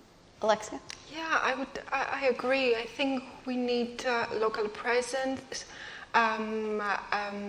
expertise in terms of sectors and regions, so the investors should be familiar with the countries they are investing in or the sectors they are investing in. And also, I think personally, when it comes to Africa, it's not only about financial returns, it's about the impact that you are creating for the people there. So, and one of the most important value creation drivers for investors in Africa is when they create impact, job creation, they apply the ESG policies in order to drive impact. So this is a very important value creation driver. Yeah. Teddy? Thanks. And I think I would like to reiterate the aspect about having local teams. I also like to reiterate that we need to also catalyze other forms of capital. I like the session earlier about DFI transparency, because another element needs to be sort of coordination and knowledge sharing. What have you learned so far? What's working? What's not working? How can we support, further? How can we support our investments further? And then finally, I would say it's just supporting enablers. So there's many advisory firms that are enabling entrepreneurs to be able to get to be a point where they're investor ready, or like incubators, or maybe training programs that enable managers to sort of perform better and reduce even the execution risk in these investments.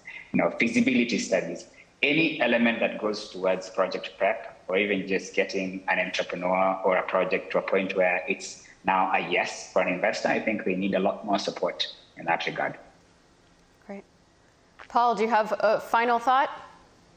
Yeah, I think we've got a massive opportunity in Africa.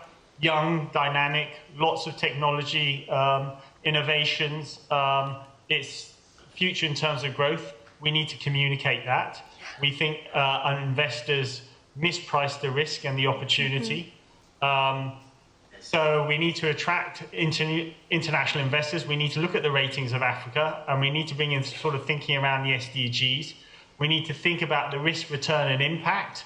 And every country is specific, and venture capital is going to be a critical piece in driving innovation. So there's not a piece in the capital structure that we should identify, but for the big needs, and as it is simple, as you said, GSSS bonds can attract at scale, and there's innovation going there in terms of sustainability-linked bonds. Those are some of the sort of areas that we'll be able to mobilize and fill that massive gap that's grown, unfortunately, since COVID. So lots of further thinking and a role for, I think, these types of discussions in driving policy change. Thank you. Great. Well, thank you all so much. This has been a great discussion. I'm sure we could have kept it going a lot longer, but my timer here is blinking and telling me that we are out of time. So thank you so much for joining us. And as we head out, my colleague Will Worley will come on stage and close out our day with a panel about climate finance, particularly focused on adaptation.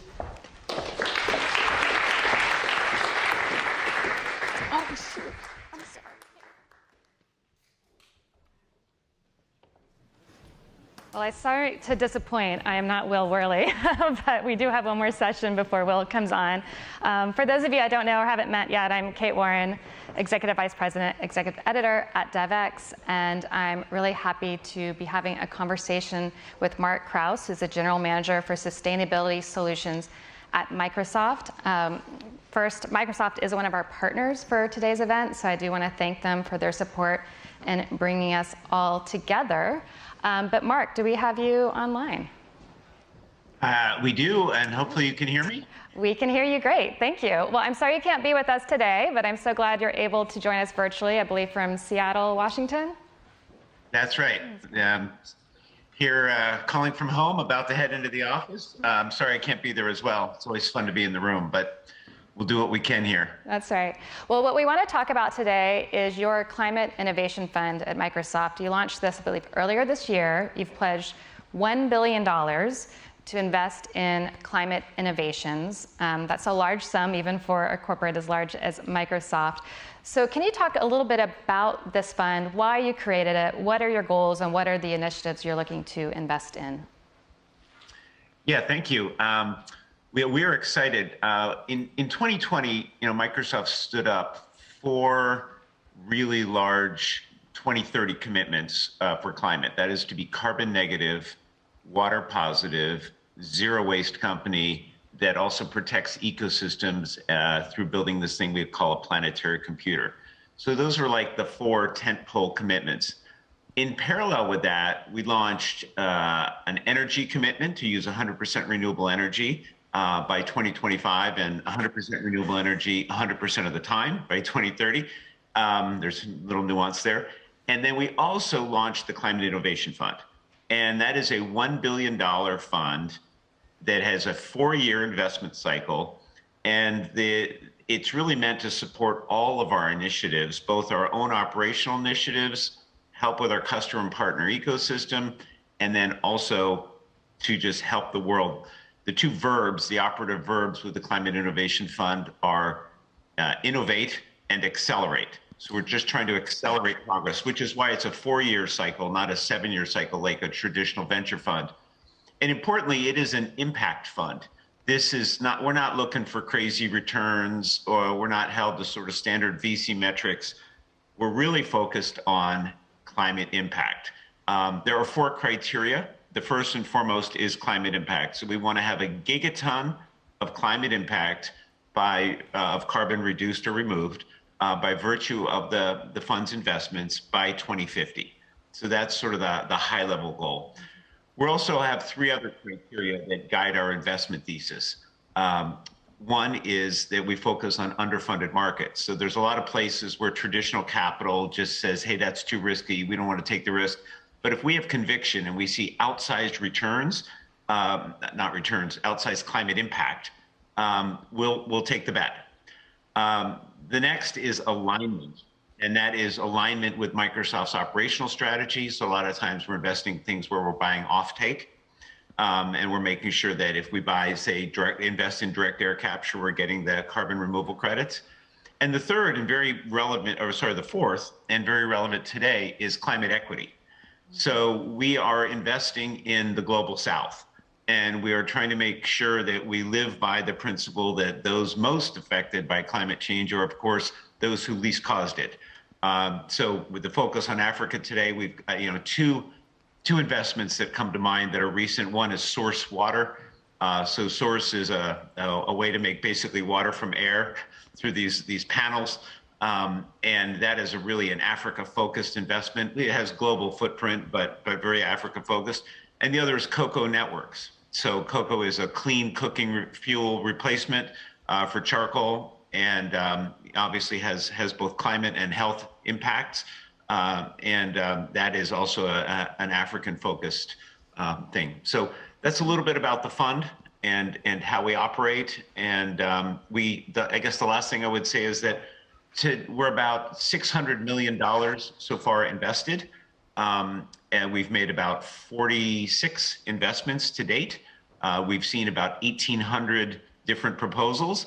And I can tell you, sitting in that catbird seat of seeing all of these innovative proposals and decks, it makes one actually very optimistic, because the amount of innovation that's happening in the world is staggering. So we're happy to be catalytic capital to try to accelerate.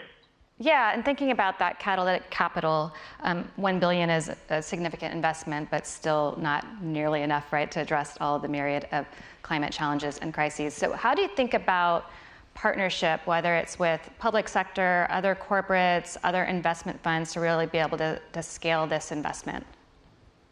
That's right. It is, like you say, $1 billion sounds like a lot of money, but it's kind of a drop in the bucket relative to the trillions that are going to be needed to address both the mitigation, adaptation issues. So we think partnering is great.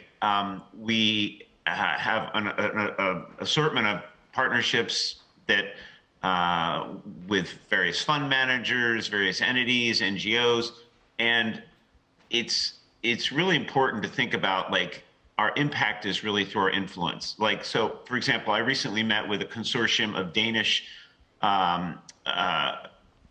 foundations who have about $8 billion in capital to apply to the climate crisis.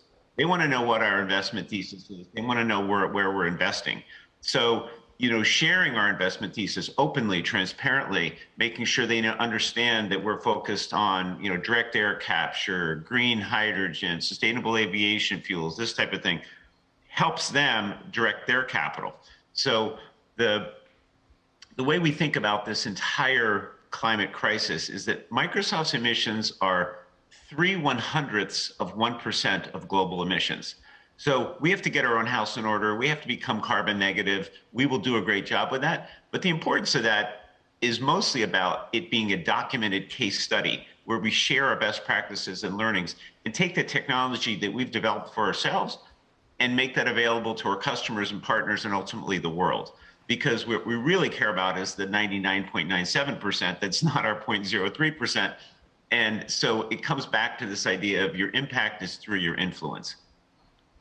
So you mentioned mitigation, adaptation. We actually have a panel just following our discussion talking about balancing the funding of both sides of the coin there. How are you thinking about prioritization in your investments in mitigation versus adaptation, if you feel like it's a trade-off or not? Yeah, to date, our investments have been overwhelmingly mitigation focused. With COP27 coming soon, I'll be there, and the growing focus on adaptation, we're looking hard at various investments we can make, not just with the fund, but technology investments. Like our planetary computer is like an ecological sensing platform that can really be an early warning system for the globe, and help avert many disasters. So, and with the Climate Innovation Fund, we're looking to make more adaptation-oriented investments. The water and fuels examples I gave are two examples. But we have been, like the rest of the globe, mostly mitigation focused, and we're looking to slide that percentage over. I think It's about 80% of the dollars in the world are being spent on mitigation and 20% adaptation. So I think that we're kind of with the whole world that we need to shift that balance. So you mentioned COP27. I was like, that's coming up in just a couple weeks in Sharm. Hopefully we'll see some of you all there. What commitments are you hoping to see made, and what would you want to tell the policymakers that will be around the table negotiating when it comes to climate mitigation, adaptation, achieving net zero? Yeah, well, we'd like to see, at the most fundamental, every country in the world really double down on what we call the progress part of the pledges to progress transition. Like most countries through their NDCs have made noble pledges. We see a lot of countries and companies, for that matter, struggling to make those. So one commitment is just a doubling down to do what we all said we're going to do. We think the conversation on adaptation is a really important one, especially with respect to the loss and damage conversation.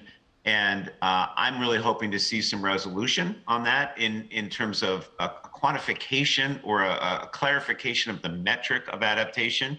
You know, if you think about the Paris Agreement, there's really 3 goals. Mitigation, that's clear, it's 1.5 degrees. It may change, but under 2-ish. There's a loss and damage number, which is $100 billion. That may double, but that's a clear metric.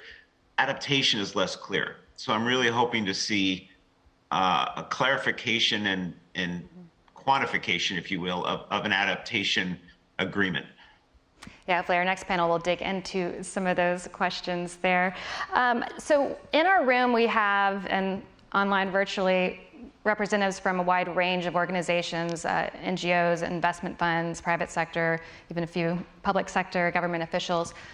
How could they work with you and Microsoft in helping to support the work you're doing through this fund and on climate largely? Yeah, I think there's an important conversation about supporting global policy. We have a policy team in Washington, D.C., and really fanned out across the world that is trying to, we just issued a policy paper on renewable energy and electrification of the grid and stabilization of the grid worldwide. So it feels like every country and every company has a voice. And as we collectively advocate for climate-friendly policy, that is something where there is strength in numbers. So that feels like a call to action for everybody. Great. And finally, before we depart, do you have any particular innovations you're really excited about that you think the room should know about, that you see a lot of promise and potential? Yeah, we've been. I just got back from Iceland, which is I was hoping to combine this trip with that trip, but didn't work out that way. So we visited the Climeworks plant, which is a direct air capture plant in Hellisheidi, Iceland, just outside of Reykjavik. It was really great to be there in person and see how we're literally sucking carbon out of the air. That obviously needs to scale up to the gigaton level. But we're a $50 million project finance investor in that concern. And they're breaking ground on the second plant and talking about the third plant. So we're excited about direct air capture. We're also excited about sustainable aviation fuels. So we are in an interesting position where we are a buyer, we are an investor, and we are a donor.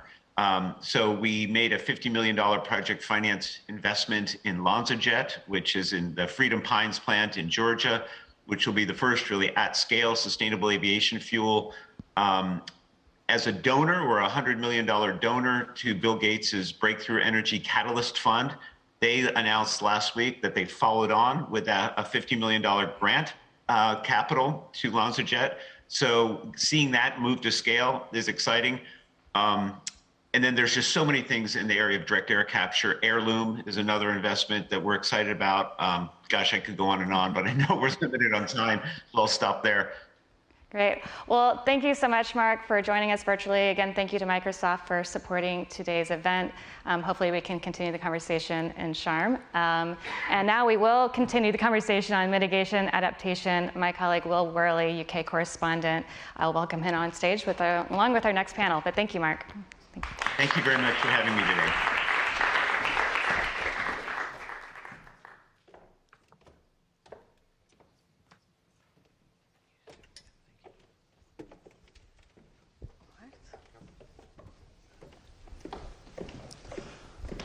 Hi, everybody. Thank you so much for sticking with us. This is the last session of the day, so get you energized a bit, perhaps, with some audience interaction. Who in the room, please, is working directly on climate finance? Ooh. 2, 3. Who of those people are working related on climate finance related to mitigation? 2. And what about adaptation? Sort of. Both. Cool. So that's like a bit of an imbalance, which might be a little bit symbolic of what we're going to talk about today, and that's the gap of climate adaptation finance. So we're 2 weeks from COP27, guys, and as usual, the money is going to be key. In COP26 in Glasgow, countries agreed to double adaptation finance. Now, climate vulnerable countries that are at a lot of risk from climate change impacts, want climate finance to be split 50-50, adaptation, mitigation. Mitigation being money to reduce emissions in the first place, so things like investing in renewable power, electric cars, that sort of thing. And adaptation finance being slightly different. That is things like early warning systems or upgrading infrastructure. But the adaptation money is really, really lacking. But it's what's often most needed by the lower income countries who are very much at risk from climate change. So here today to talk about what role private finance might be able to have to fill that gap. We've got some great speakers with us today. Thank you very much for joining us, both us virtually. First, Annalisa Brison, a Senior Research Fellow in Development and Public Finance Programme at the ODI think tank, and Cynthia Lozenzo, Lead Climate Adaptation Expert at the European Investment Bank. Thank you very much both for overcoming poor health and joining us virtually. With us on stage, we have Ranil Disaniaki, Policy Fellow at the Centre for Global Development, and Denise Harut, Executive Director of Pollination, a climate change advisory and investment firm. So let's get talking. Ranil, so one of the major problems around adaptation is that there is still some politics around how it's actually defined. Can you talk a little bit about the problems around defining adaptation finance? So, in theory, the definition of adaptation finance is pretty simple. It's anything that helps you really deal with the consequences of climate change, and really it should be core to sort of what development is, in the sense that we know that the climate is changing, we know that the environment is changing, and this will have consequences for the optimal path for development for many poor countries. And adaptation finance should be aiming to support them in finding the best way through to adapt to these changing circumstances, the best way to develop despite these changing circumstances, or through these changing circumstances. In practice, though, adaptation finance, if you look at the nitty-gritty, if you go into a database and look at every project that's listed as adaptation finance, it can be virtually anything. People will cite a education program as adaptation finance if it sort of might have some sort of tenuous relation to supporting people think through how the changing climate might help will affect them. So there's a practical problem here, which is that you can call almost anything adaptation, or certainly you can call much more as adaptation as you really probably should if you were being really intellectually honest about it. There's also a political problem, which is that adaptation finance is done correctly. It's a development intervention. It's an intervention that supports poor countries or poorer places. Mitigation finance, on the other hand, is more like it's a global public good. Rich countries will also benefit from that. And the incentives are very much for rich countries that want to limit their outlay on climate financing to focus very much on things that will benefit them more directly. And so that's the sort of crunch point here. And it's striking that in the sort of September Dakar ministerial for LDCs, they focus very clearly on adaptation finance, calling for much more of it, and for much more of it to be public and grant-based actually as well. Okay. Cynthia, I wonder if I could just come to you on that question as well around the definition of adaptation finance. Since you've been working in this field for 15 years, do you have anything else to add on what Randall's just said? Thanks very much, and apologies first of all for not being able to be in London with you. Can you hear me okay? We can hear you fine. Excellent, thank you. So I am Cinzia Losen. I work for the European Investment Bank, or EIB. And my role in the bank is to really look after EIB's strategic and operational approach for investments in adaptation and resilience globally, so across all the sectors and all the regions of operations. And I also have the privilege of co-chairing actually, the working group of the multilateral development banks working on adaptation finance. So I think I can help with the discussions on adaptation and its definition. And it's not a trivial one, as you have rightly highlighted.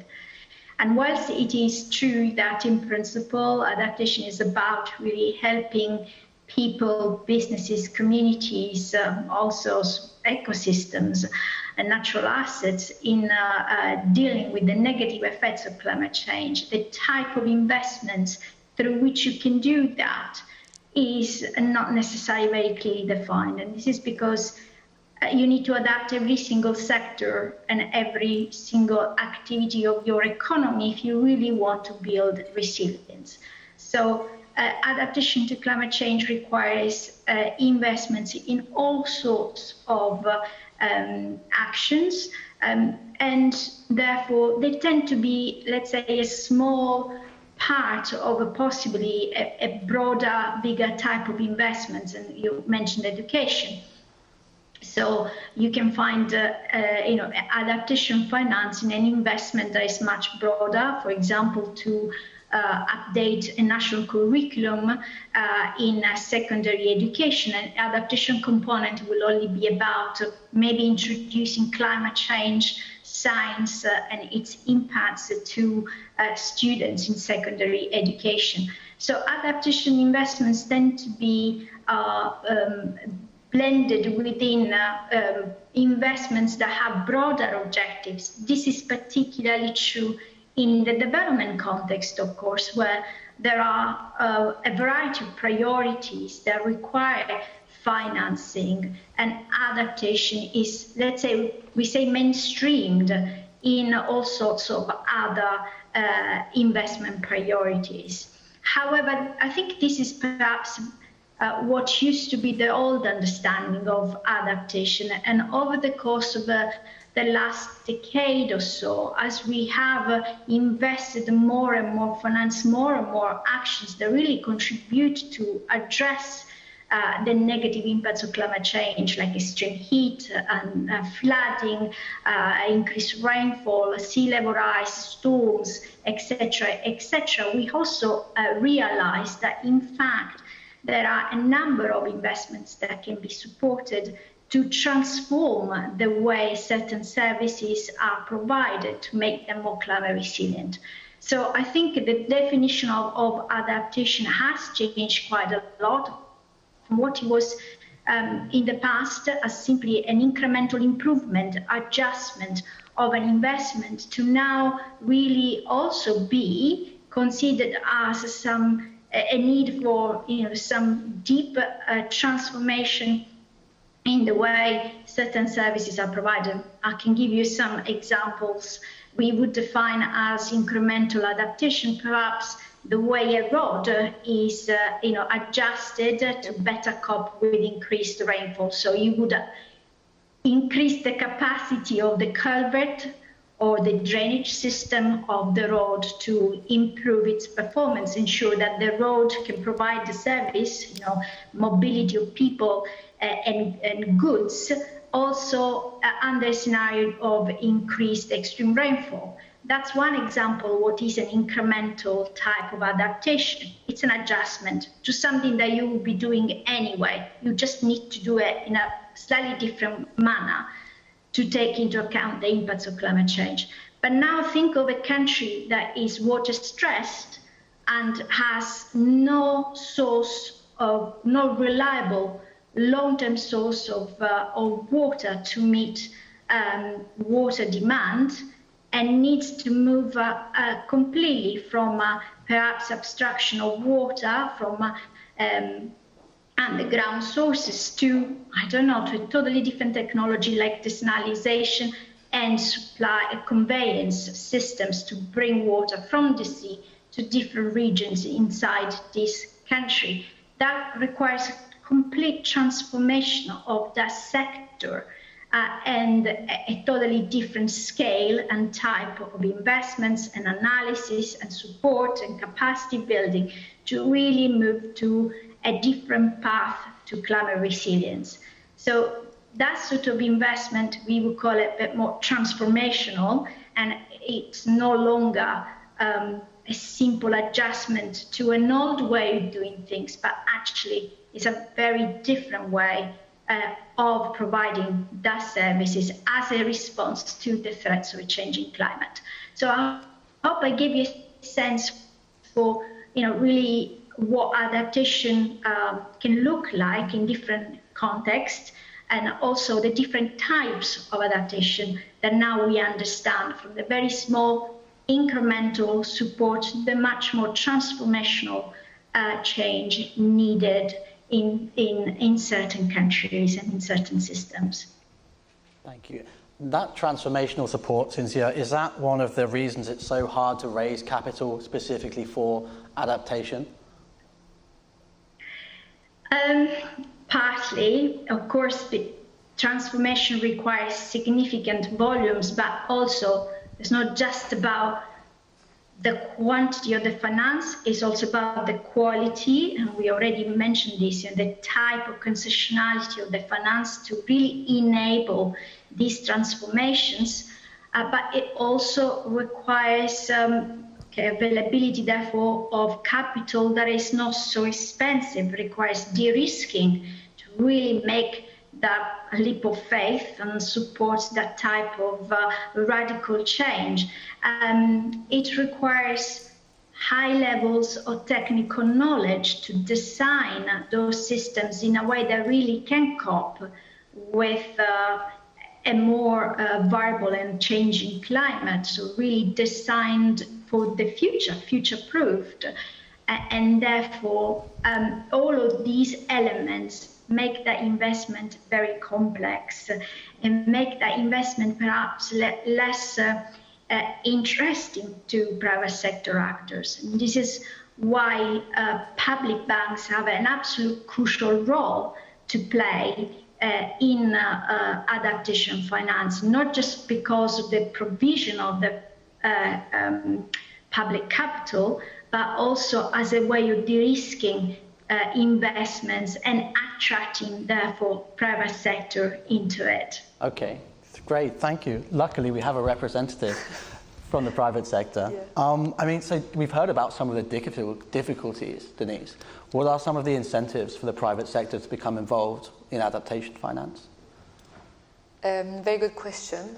First of all, thank you so much for sharing all the complexities and difficulties and leaving me with the difficult question around how to mobilize private finance. But just as an introduction to myself, I work at the very intersection of climate and capital at a firm called Pollination, as Will has introduced.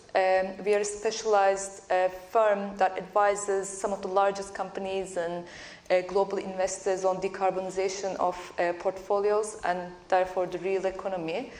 in line with the 2050 net zero targets, and also help them sort of get their head around what does net zero nature positive mean like, and what sort of different investments that they need to think about when they rethink their capital allocation strategies.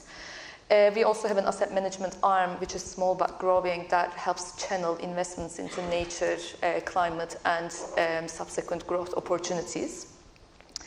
And to respond to your question, I mean, I don't want to be the boring climate person on the panel and sort of share all sorts of doomsday facts as it normally happens. But given we have so few of us who work in the climate finance space in the audience, I thought I can maybe respond to your question by explaining how the capital markets, therefore the investors, are approaching the topic of climate and nature, and what is sort of adaptation's role within that, if that's helpful.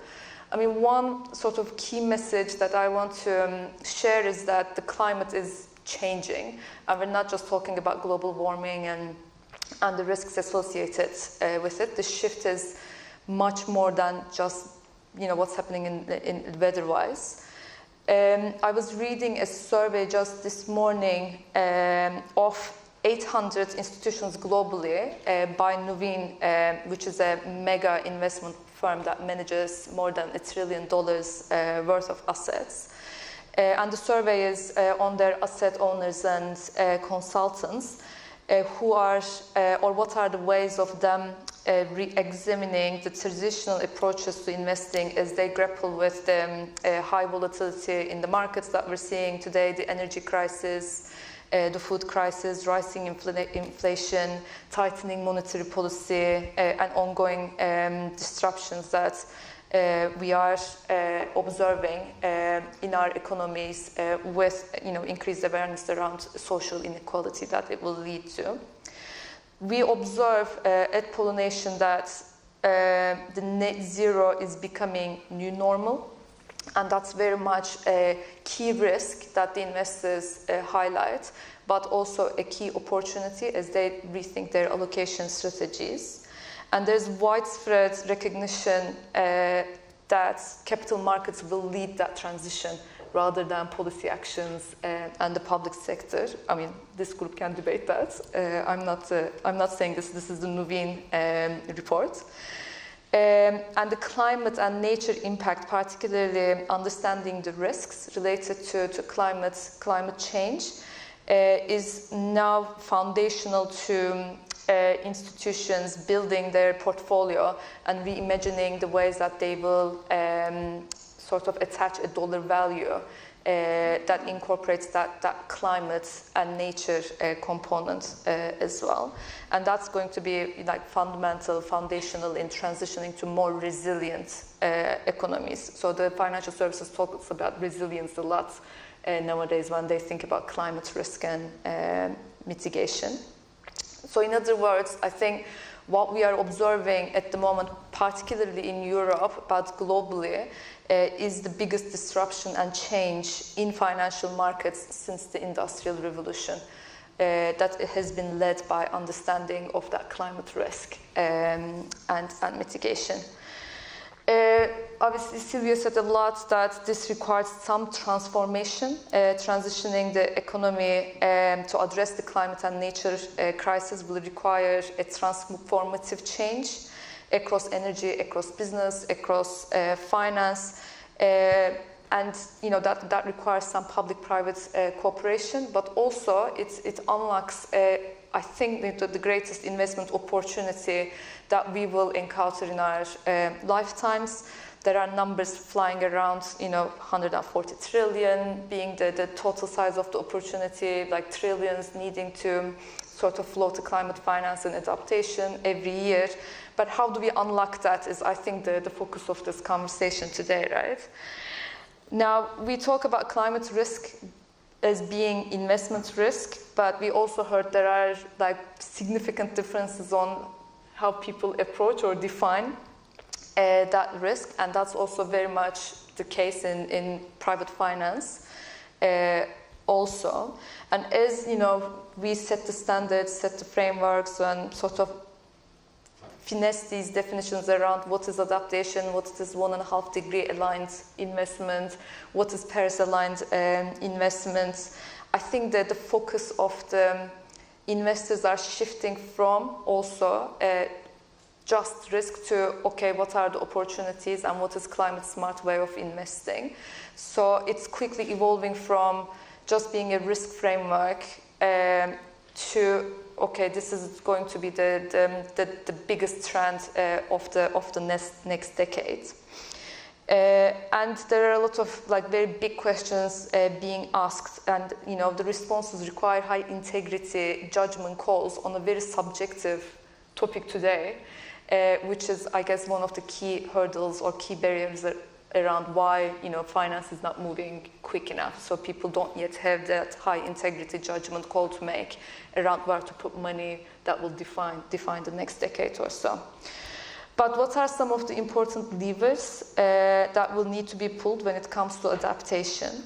As the integration of climate and nature in mainstream investment continues, how can the international development and development finance community define their sweet spots between high risk, high impact situations and mainstream, like large scale and mainstreaming of the activity?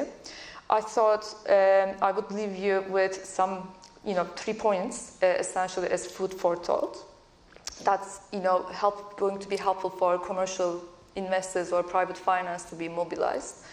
One, I think help and support is needed in accelerating climate and nature-related financial disclosures, particularly in emerging markets and developing economies. Financial sector essentially is in the business of taking risks, and financial sector can take more risks when they understand the risks a little bit better. It's as simple as that. And when there is better disclosure, particularly in the developing countries, around physical and transition risks, we can expect the financial sector to best adapt to that changing climate, build the resilience in the financial sector, and scale up investments to meet the adaptation funding gap. Today, I think in the developed world, it's expected that every company reports according to TCFD, which is a task force for climate-related financial disclosures. So what is your exposure to climate risks? And I think emerging markets sort of adoption of that is missing and needs to be accelerated. And we are observing that the investors are now taking that physical and transition risk data and integrating that into their credit and IRR models as the next sort of phase. So it's already started happening. The regulations are moving to that quite quickly. So we need to make sure the emerging markets, developing economies are on the same trajectory as the developed markets, because otherwise you risk the capital flight. And as people are more incentivized to put their money into 1.5 degree aligned resilient investment opportunities, the lack of data means the capital is going to be much more difficult to move, right, to emerging markets.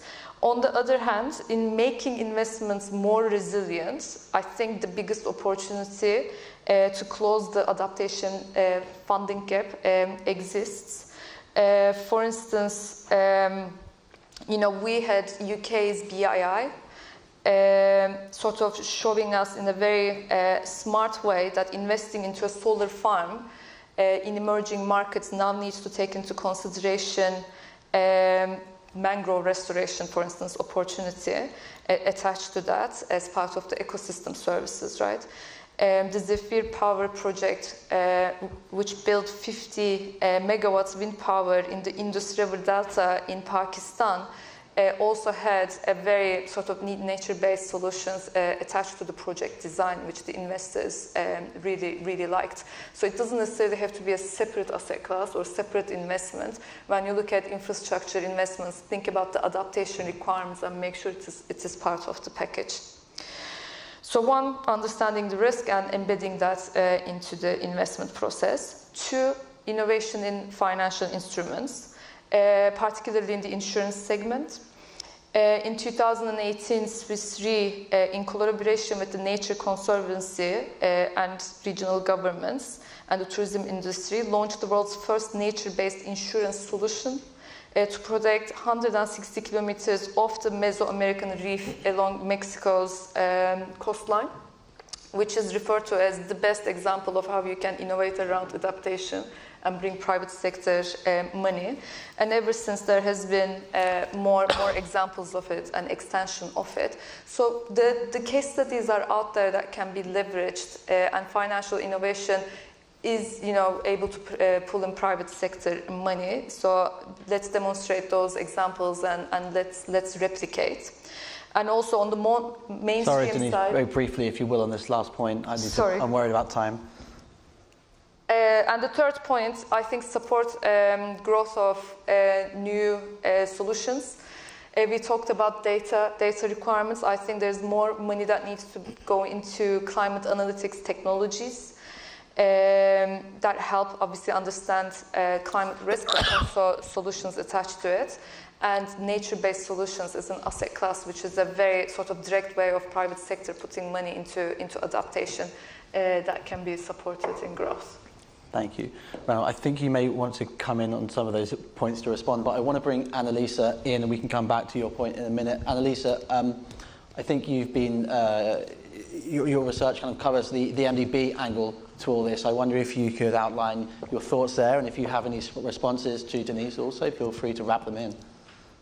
Absolutely, and also good afternoon, good evening, everyone, and also to kind of build on what Chinz has already kind of elaborated on the role of multilateral development banks. I mean, here we're kind of talking about finance for climate, and we need to kind of acknowledge and be very clear that without the support, grants and loans from multilateral development banks, the international climate finance target wouldn't be in sight. I mean, just to kind of cite, just 10 days ago, more or less, the latest edition, the 2021 joint report of multilateral development banks of climate finance was released. So we have the latest numbers, and we're talking about a total of climate finance of around 51 billion.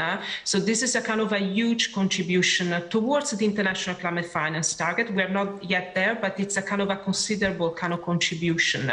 And again, we're talking about the split and the allocation between mitigation finance and climate finance. We're moving closely to the 50-50% now. It's 2/3 mitigation finance and 1/3 adaptation finance. And I'm sure Chinz was heavily involved in the kind of drafting of the report and the kind of data validation. So certainly there's a key role that the multilateral development banks can play. We heard, I was in Washington, D.C.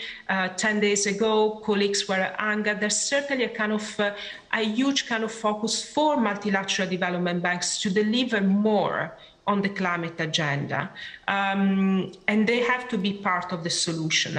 But there are certain kind of issues, as they say, that should be kind of greater leadership from the perspective of multilateral development banks to deliver, and it's much more than, I mean, remarks or lack of remarks from presidents of the World Bank in there. It's much deeper than that. For me, there are three major changes that should kind of happen. First of all, there's an element around changing the narrative. So we need to have multilateral development banks to deal with climate change together with poverty eradication and shared prosperity. I mean, climate and development shouldn't be be a trade-off. They should come hand in hand. And what we need to kind of analyze and be very clear is around the kind of synergies. We know that a kind of a climate resilient economy will also be a less risky economy and will be a kind of a different kind of development path. Second, and this is something that Chinz has kind of alluded to earlier on, is around changing also the technical assistance that the multilateral development banks to provide. It's really very much kind of showing what kind of climate smart development strategies can be offered, and they should be kind of more safe on energy security. I mean, and this is about having less dependence on fossil fuel. It's about lower and more predictable operating costs, so more energy efficient with no fossil fuel inputs, and also to kind of show that there are co-benefits in terms of job creation, clean air, and increased fiscal space in the medium term. But the final point is around also changing the instrument. That's something that Denise and Cinzia kind of talked about. And I remember kind of when we were kind of advocating for a more strategic use of concessional finance. This was actually raised by Secretary Yellen in a speech she gave, a curtain raiser speech at the Center for Global Development before the annual meetings. And she really spoke about using concessional finance also in middle-income countries, and that includes climate change adaptation and mitigation. I mean, for example, if solar has higher capital cost and risks, deploy guarantees to manage this and build a market. I mean, we have examples in Tanzania and India quite successful. Or in manage the kind of exposure to climate risk, and I'm talking about the hurricane clauses that the Barbadian government has kind of aimed to achieve. So there are certain kind of elements in terms of the narrative instruments and technical assistance that MDBs should do differently. But if I may, Will, if I have a 1.5 minute more, it's not only about the supply of finance, it's also the kind of demand of finance. And this kind of applies to both climate change adaptation and mitigation. I mean, first of all, when we talk about adaptation, it's always kind of local solutions and not necessarily all the institutions I've just talked about might be really well placed to do so. I mean, it might happen with different kind of instruments. And then we need to understand the demand coming from the client countries. I mean, last year we spoke with nearly 500 government officials in more than 70 low-income and middle-income countries. We asked them about how they see the relevance, the effectiveness, and the future of multilateral development banks. But we also asked one important point, where they wanted MDBs to operate in the medium term, in terms of sectors and activities. And we found two very interesting points.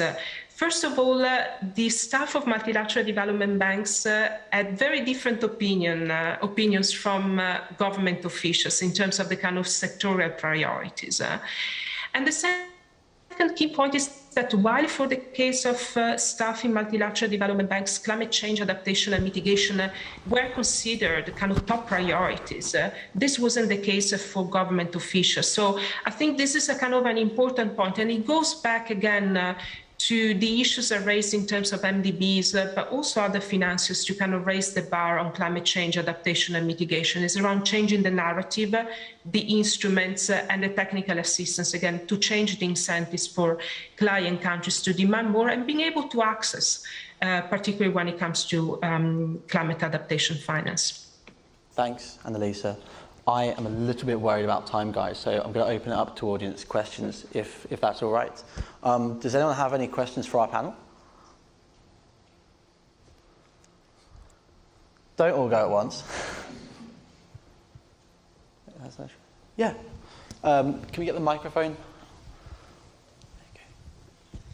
I'll chuck one in. Thank you. Quite interested to hear what you think in particular, excuse me, I forgot your name, Denise, to hear your views on what you think the role of EU regulation is when it comes to actually defining climate adaptation and whether that's beneficial to actually attracting those capital flows in the right direction, or whether it's in a way creating a barrier as well. Speaking about the EU taxonomy specifically. I mean, it's another framework or an important framework that helps, I guess, with the definitions around what needs to happen and you know how we need to rethink how we allocate capital, and it's just one of the drivers, right, that motivates financial services to doing something more responsible, more sustainable. I think it's a matter of the opportunity presenting itself as well, right, as the panelist was just referring to. I mean, where's the demand for financing come from, right? You know, there's the role of the regulations and frameworks and the reporting and disclosure requirements in sort of mainstreaming an activity, and they're all important factors. But unless a Kenya issues an adaptation bond, or you know, there's a new insurance product or a like infrastructure project that includes a very strong adaptation element in Nigeria or India, whatever, like the money is not going to move there just because there's a framework around it. So I think we need to see a balanced or holistic approach to all of these issues, where capacity building also needs to go to the developing economies around these topics, especially around what EU taxonomy is setting out the investors to do. Thank you. Does that help? Sorry. Yes, absolutely. Yeah. Very relevant. Thank you. We've got time for another quick one. If anyone, the gentleman over here in the second row, please.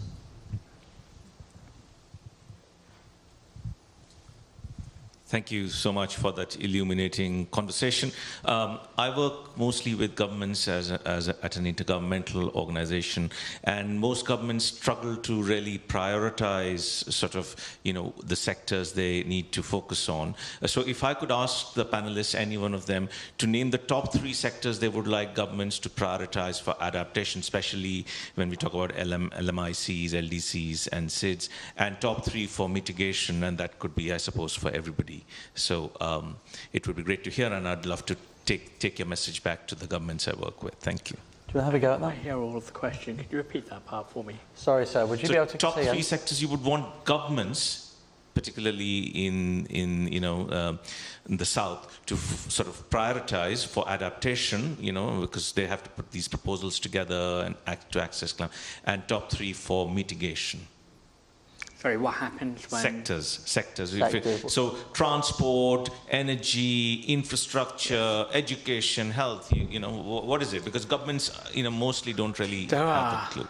Loads. There's quite a lot that could count as adaptation, that would count as adaptation, where you could invest in you could invest in it.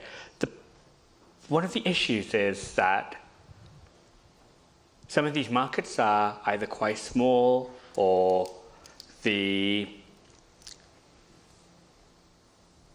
returns aren't entirely predictable, or the consumers are quite atomized and individually quite small. That's not going to be fixed just by private sector. It's not going to be fixed just by private finance. Private finance here and public finance and interventions are complements, not substitutes. And one of the things that at CGD we've been working on is the use of pool financing mechanisms, which aim to sort of remove some of those barriers by either aggregating consumers and sort of guaranteeing large purchase volumes, or incentivizing large-scale production to drive down price towards the point where market demand would be sort of substantial enough to sort of sustain the market. That's not really happening very much at all at the moment. So I think the status quo where we are right now is that for a lot of adaptation, potential adaptation sort of opportunities, the market's not quite set up, ready for large-scale private investment. That's not the case necessarily for mitigation, because a lot of the mitigation, a lot of things that you can do for mitigation will also be for much richer places where there is a demand for, say, changes in sort of high carbon intensity industries, which will be driven by regulation in rich countries, which is not necessarily the case in developing countries. And so the sort of pull really for private finance is potentially much larger in mitigation, so it needs a little bit more of a helping hand on the adaptation side. That's not an area where I think policy has caught up with yet. I don't know if that answers. Thanks. I'm afraid we're really at time, guys. We're running a little bit over time. So thank you both for joining us. Thank you both for joining us on the screens. Really appreciate you all coming in, and thank you to all of you in the audience. Devex is going to be at COP27 in Sharm in a couple of weeks. We're going to be running an event there, a podcast, so if you have any questions, do come and see us afterwards, and we look forward to seeing you next time.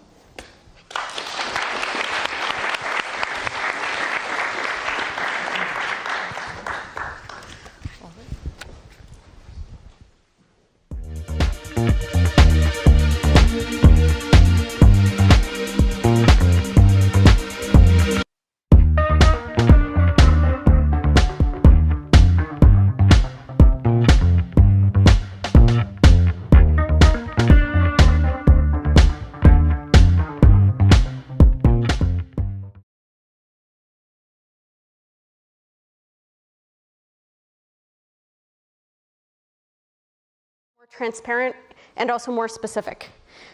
So those are some of the things I'm thinking about. I want to thank our partners again, Microsoft, the PIN Foundation, and Open Society Foundations. I really want to thank all of our panelists, both who were here in person and who joined us virtually, for making these conversations really wonderful today. I'd be remiss if I didn't tell you once again to subscribe to Devex Invested. It comes out every Tuesday, so please do that if you're not already subscribed. And keep an eye out for that DFI report that I mentioned. That's going to come out in the next couple of weeks and should provide sort of a really interesting look at the DFI sector today, bilateral DFIs specifically. As Will mentioned, Devex will be at COP27 with an event on November 10th. We're going to be doing an event tied to our food systems vertical and Devex Dish, which is our newsletter focused on food systems. It's going to be at South by Southwest in Austin, Texas in March, which should be great. And we'll also have an event at the World Health Assembly in Geneva in May. So thank you to everyone who is tuned in virtually. Those of you who are here in the room, please join me upstairs in the Battle Bridge room for the cocktail reception. Thank you all.